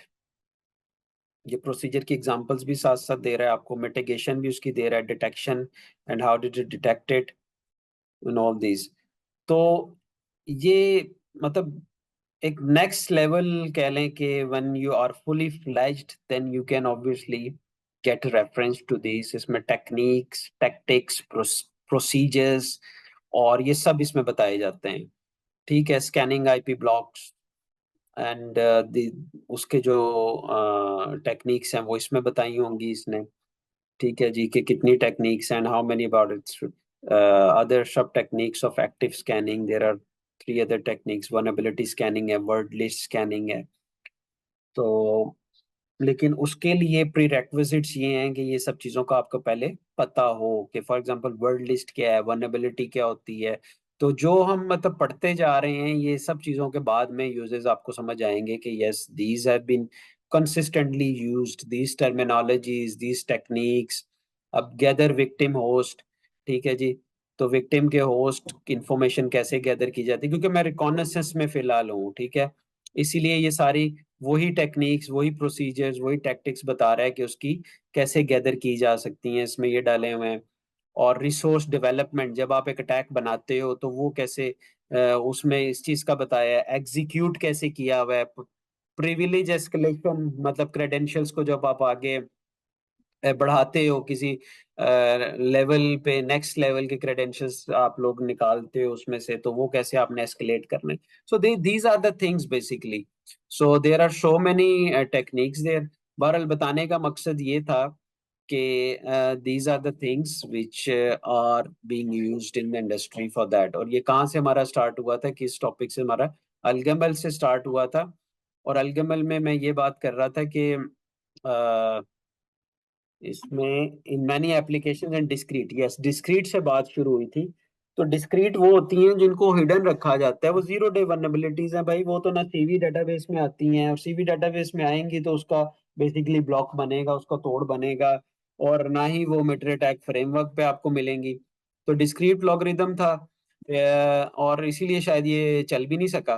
ठीक है, अलगम क्योंकि उसमें रिसर्च नहीं होगी ना, आगे बढ़ेगा नहीं, उस पे काम फर्दर नहीं रुक जाएगा। इसीलिए इंफॉर्मेशन एक ऐसी चीज है, अपने तक आप रख लेंगे ना तो you would be dead as well, that information would be gone. तो वो ना आपको कभी आप उस पे बढ़ सकते हो इंफॉर्मेशन में मजीद, ना वो आपको फायदा देगी। जब इंफॉर्मेशन को आप स्प्रेड करोगे तो इंफॉर्मेशन आपको फायदा देगी। सो this is an information for you. लेकिन इसको असल में तंग ज़हन लोगों ने, और जो बिल्कुल इस चीज को नई कॉन्सेप्ट को समझते, वो अपने तक ही रखते हैं, और वो समझते हैं कि अपने तक रखने से we would be the master. नहीं, ऐसा कुछ भी नहीं है।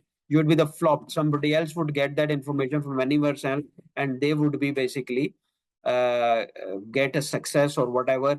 लेकिन इंफॉर्मेशन जितनी आप स्प्रेड करेंगे उतना ही अच्छा है आपके लिए। तो ElGamal encryption is used in the free GNU privacy guard software कोली, बिकॉज हमारा सेशन we been going over 2 hours now. Hashing cover कर लेते हैं, ताकि हमारा ये एल्गोरिदम जो सॉरी इंक्रिप्शन और क्रिप्टोग्राफी का टॉपिक कवर हो, and then we will be moving forward further for the assignments and everything. तो हैशिंग जो है बेसिकली ये क्या होता है कि इंटेग्रिटी को प्रिजर्व करता है, उसकी चेक करता है कि दोनों फाइल्स एक जैसी थी, या इसमें कोई डिफरेंस तो नहीं आया, या जो ट्रेवल करके आया डेटा उसमें कोई बिट साइज का फर्क आ गया हो, या उसके अंदर कोई छोटी मोटी बिट आगे पीछे करके उन्होंने कुछ किया हो।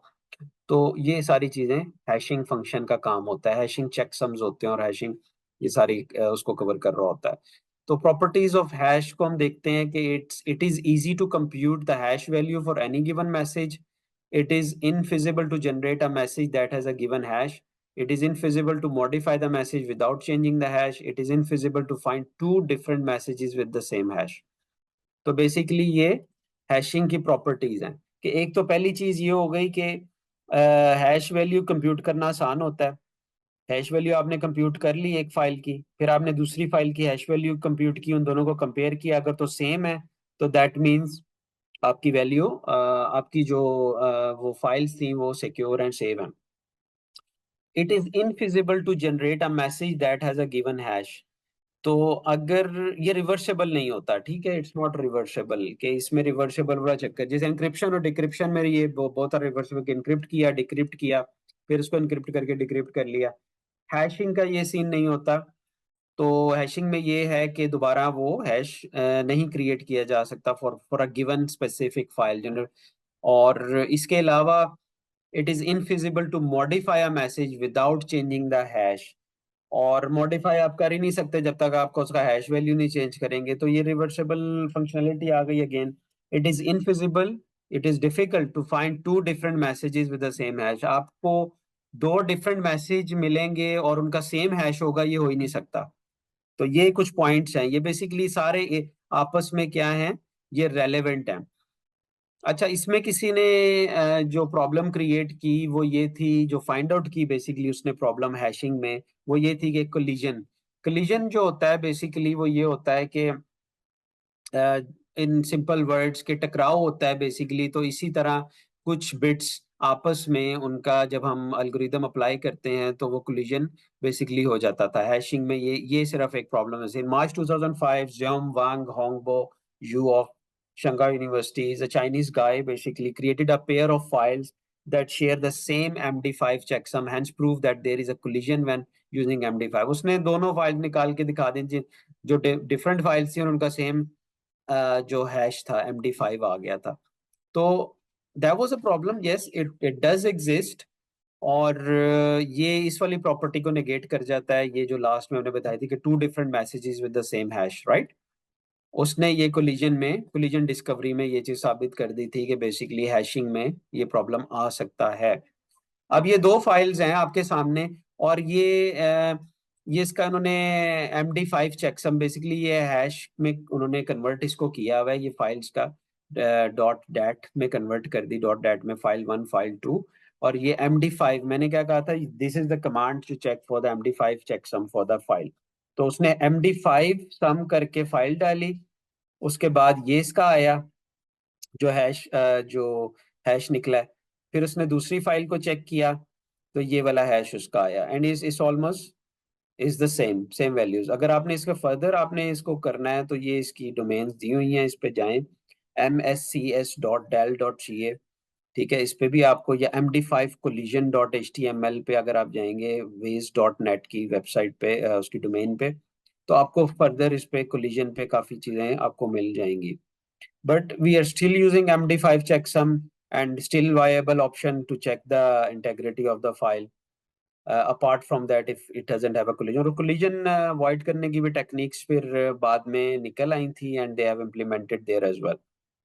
SHA इसकी एक एग्जांपल है, जो एक तो जो मैंने बताई थी वो थी उसकी एसिमेट्रिक इंक्रिप्शन की थी। इसकी सिर्फ जो हैशिंग की है वो यही एग्जांपल है, which is widely used nowadays, the secure hash algorithm SHA।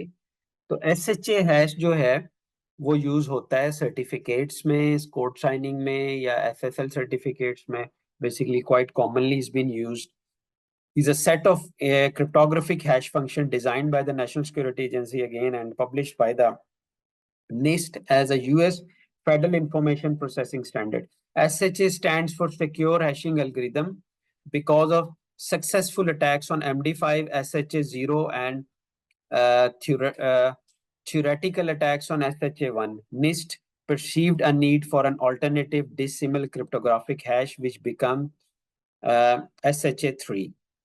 So, in October 2012, the National Institute of Standards and Technology, NIST, chose the KEKEK algorithm as the new SHA-3 standard. अब जो मैंने आपको बताया है कि ये collision और other factors did involve in sort of hash को उन्होंने काफी weak कर दिया था। Hashing algorithm was kind of was nearly stopped, लेकिन इन्होंने उस गेम को फिर से उठा दिया, इन्होंने उसको स्ट्रॉन्ग बना दिया मजीद कि SHA-0 से उन्होंने उसको लेके इवन SHA-1 भी जो है वो अब डेप्रिकेट हो गया, SHA-2 भी नहीं। जो इंडस्ट्री में अब चल रहा है वो SHA-3 चल रहा है, सिक्योर हैश एल्गोरिथम 3।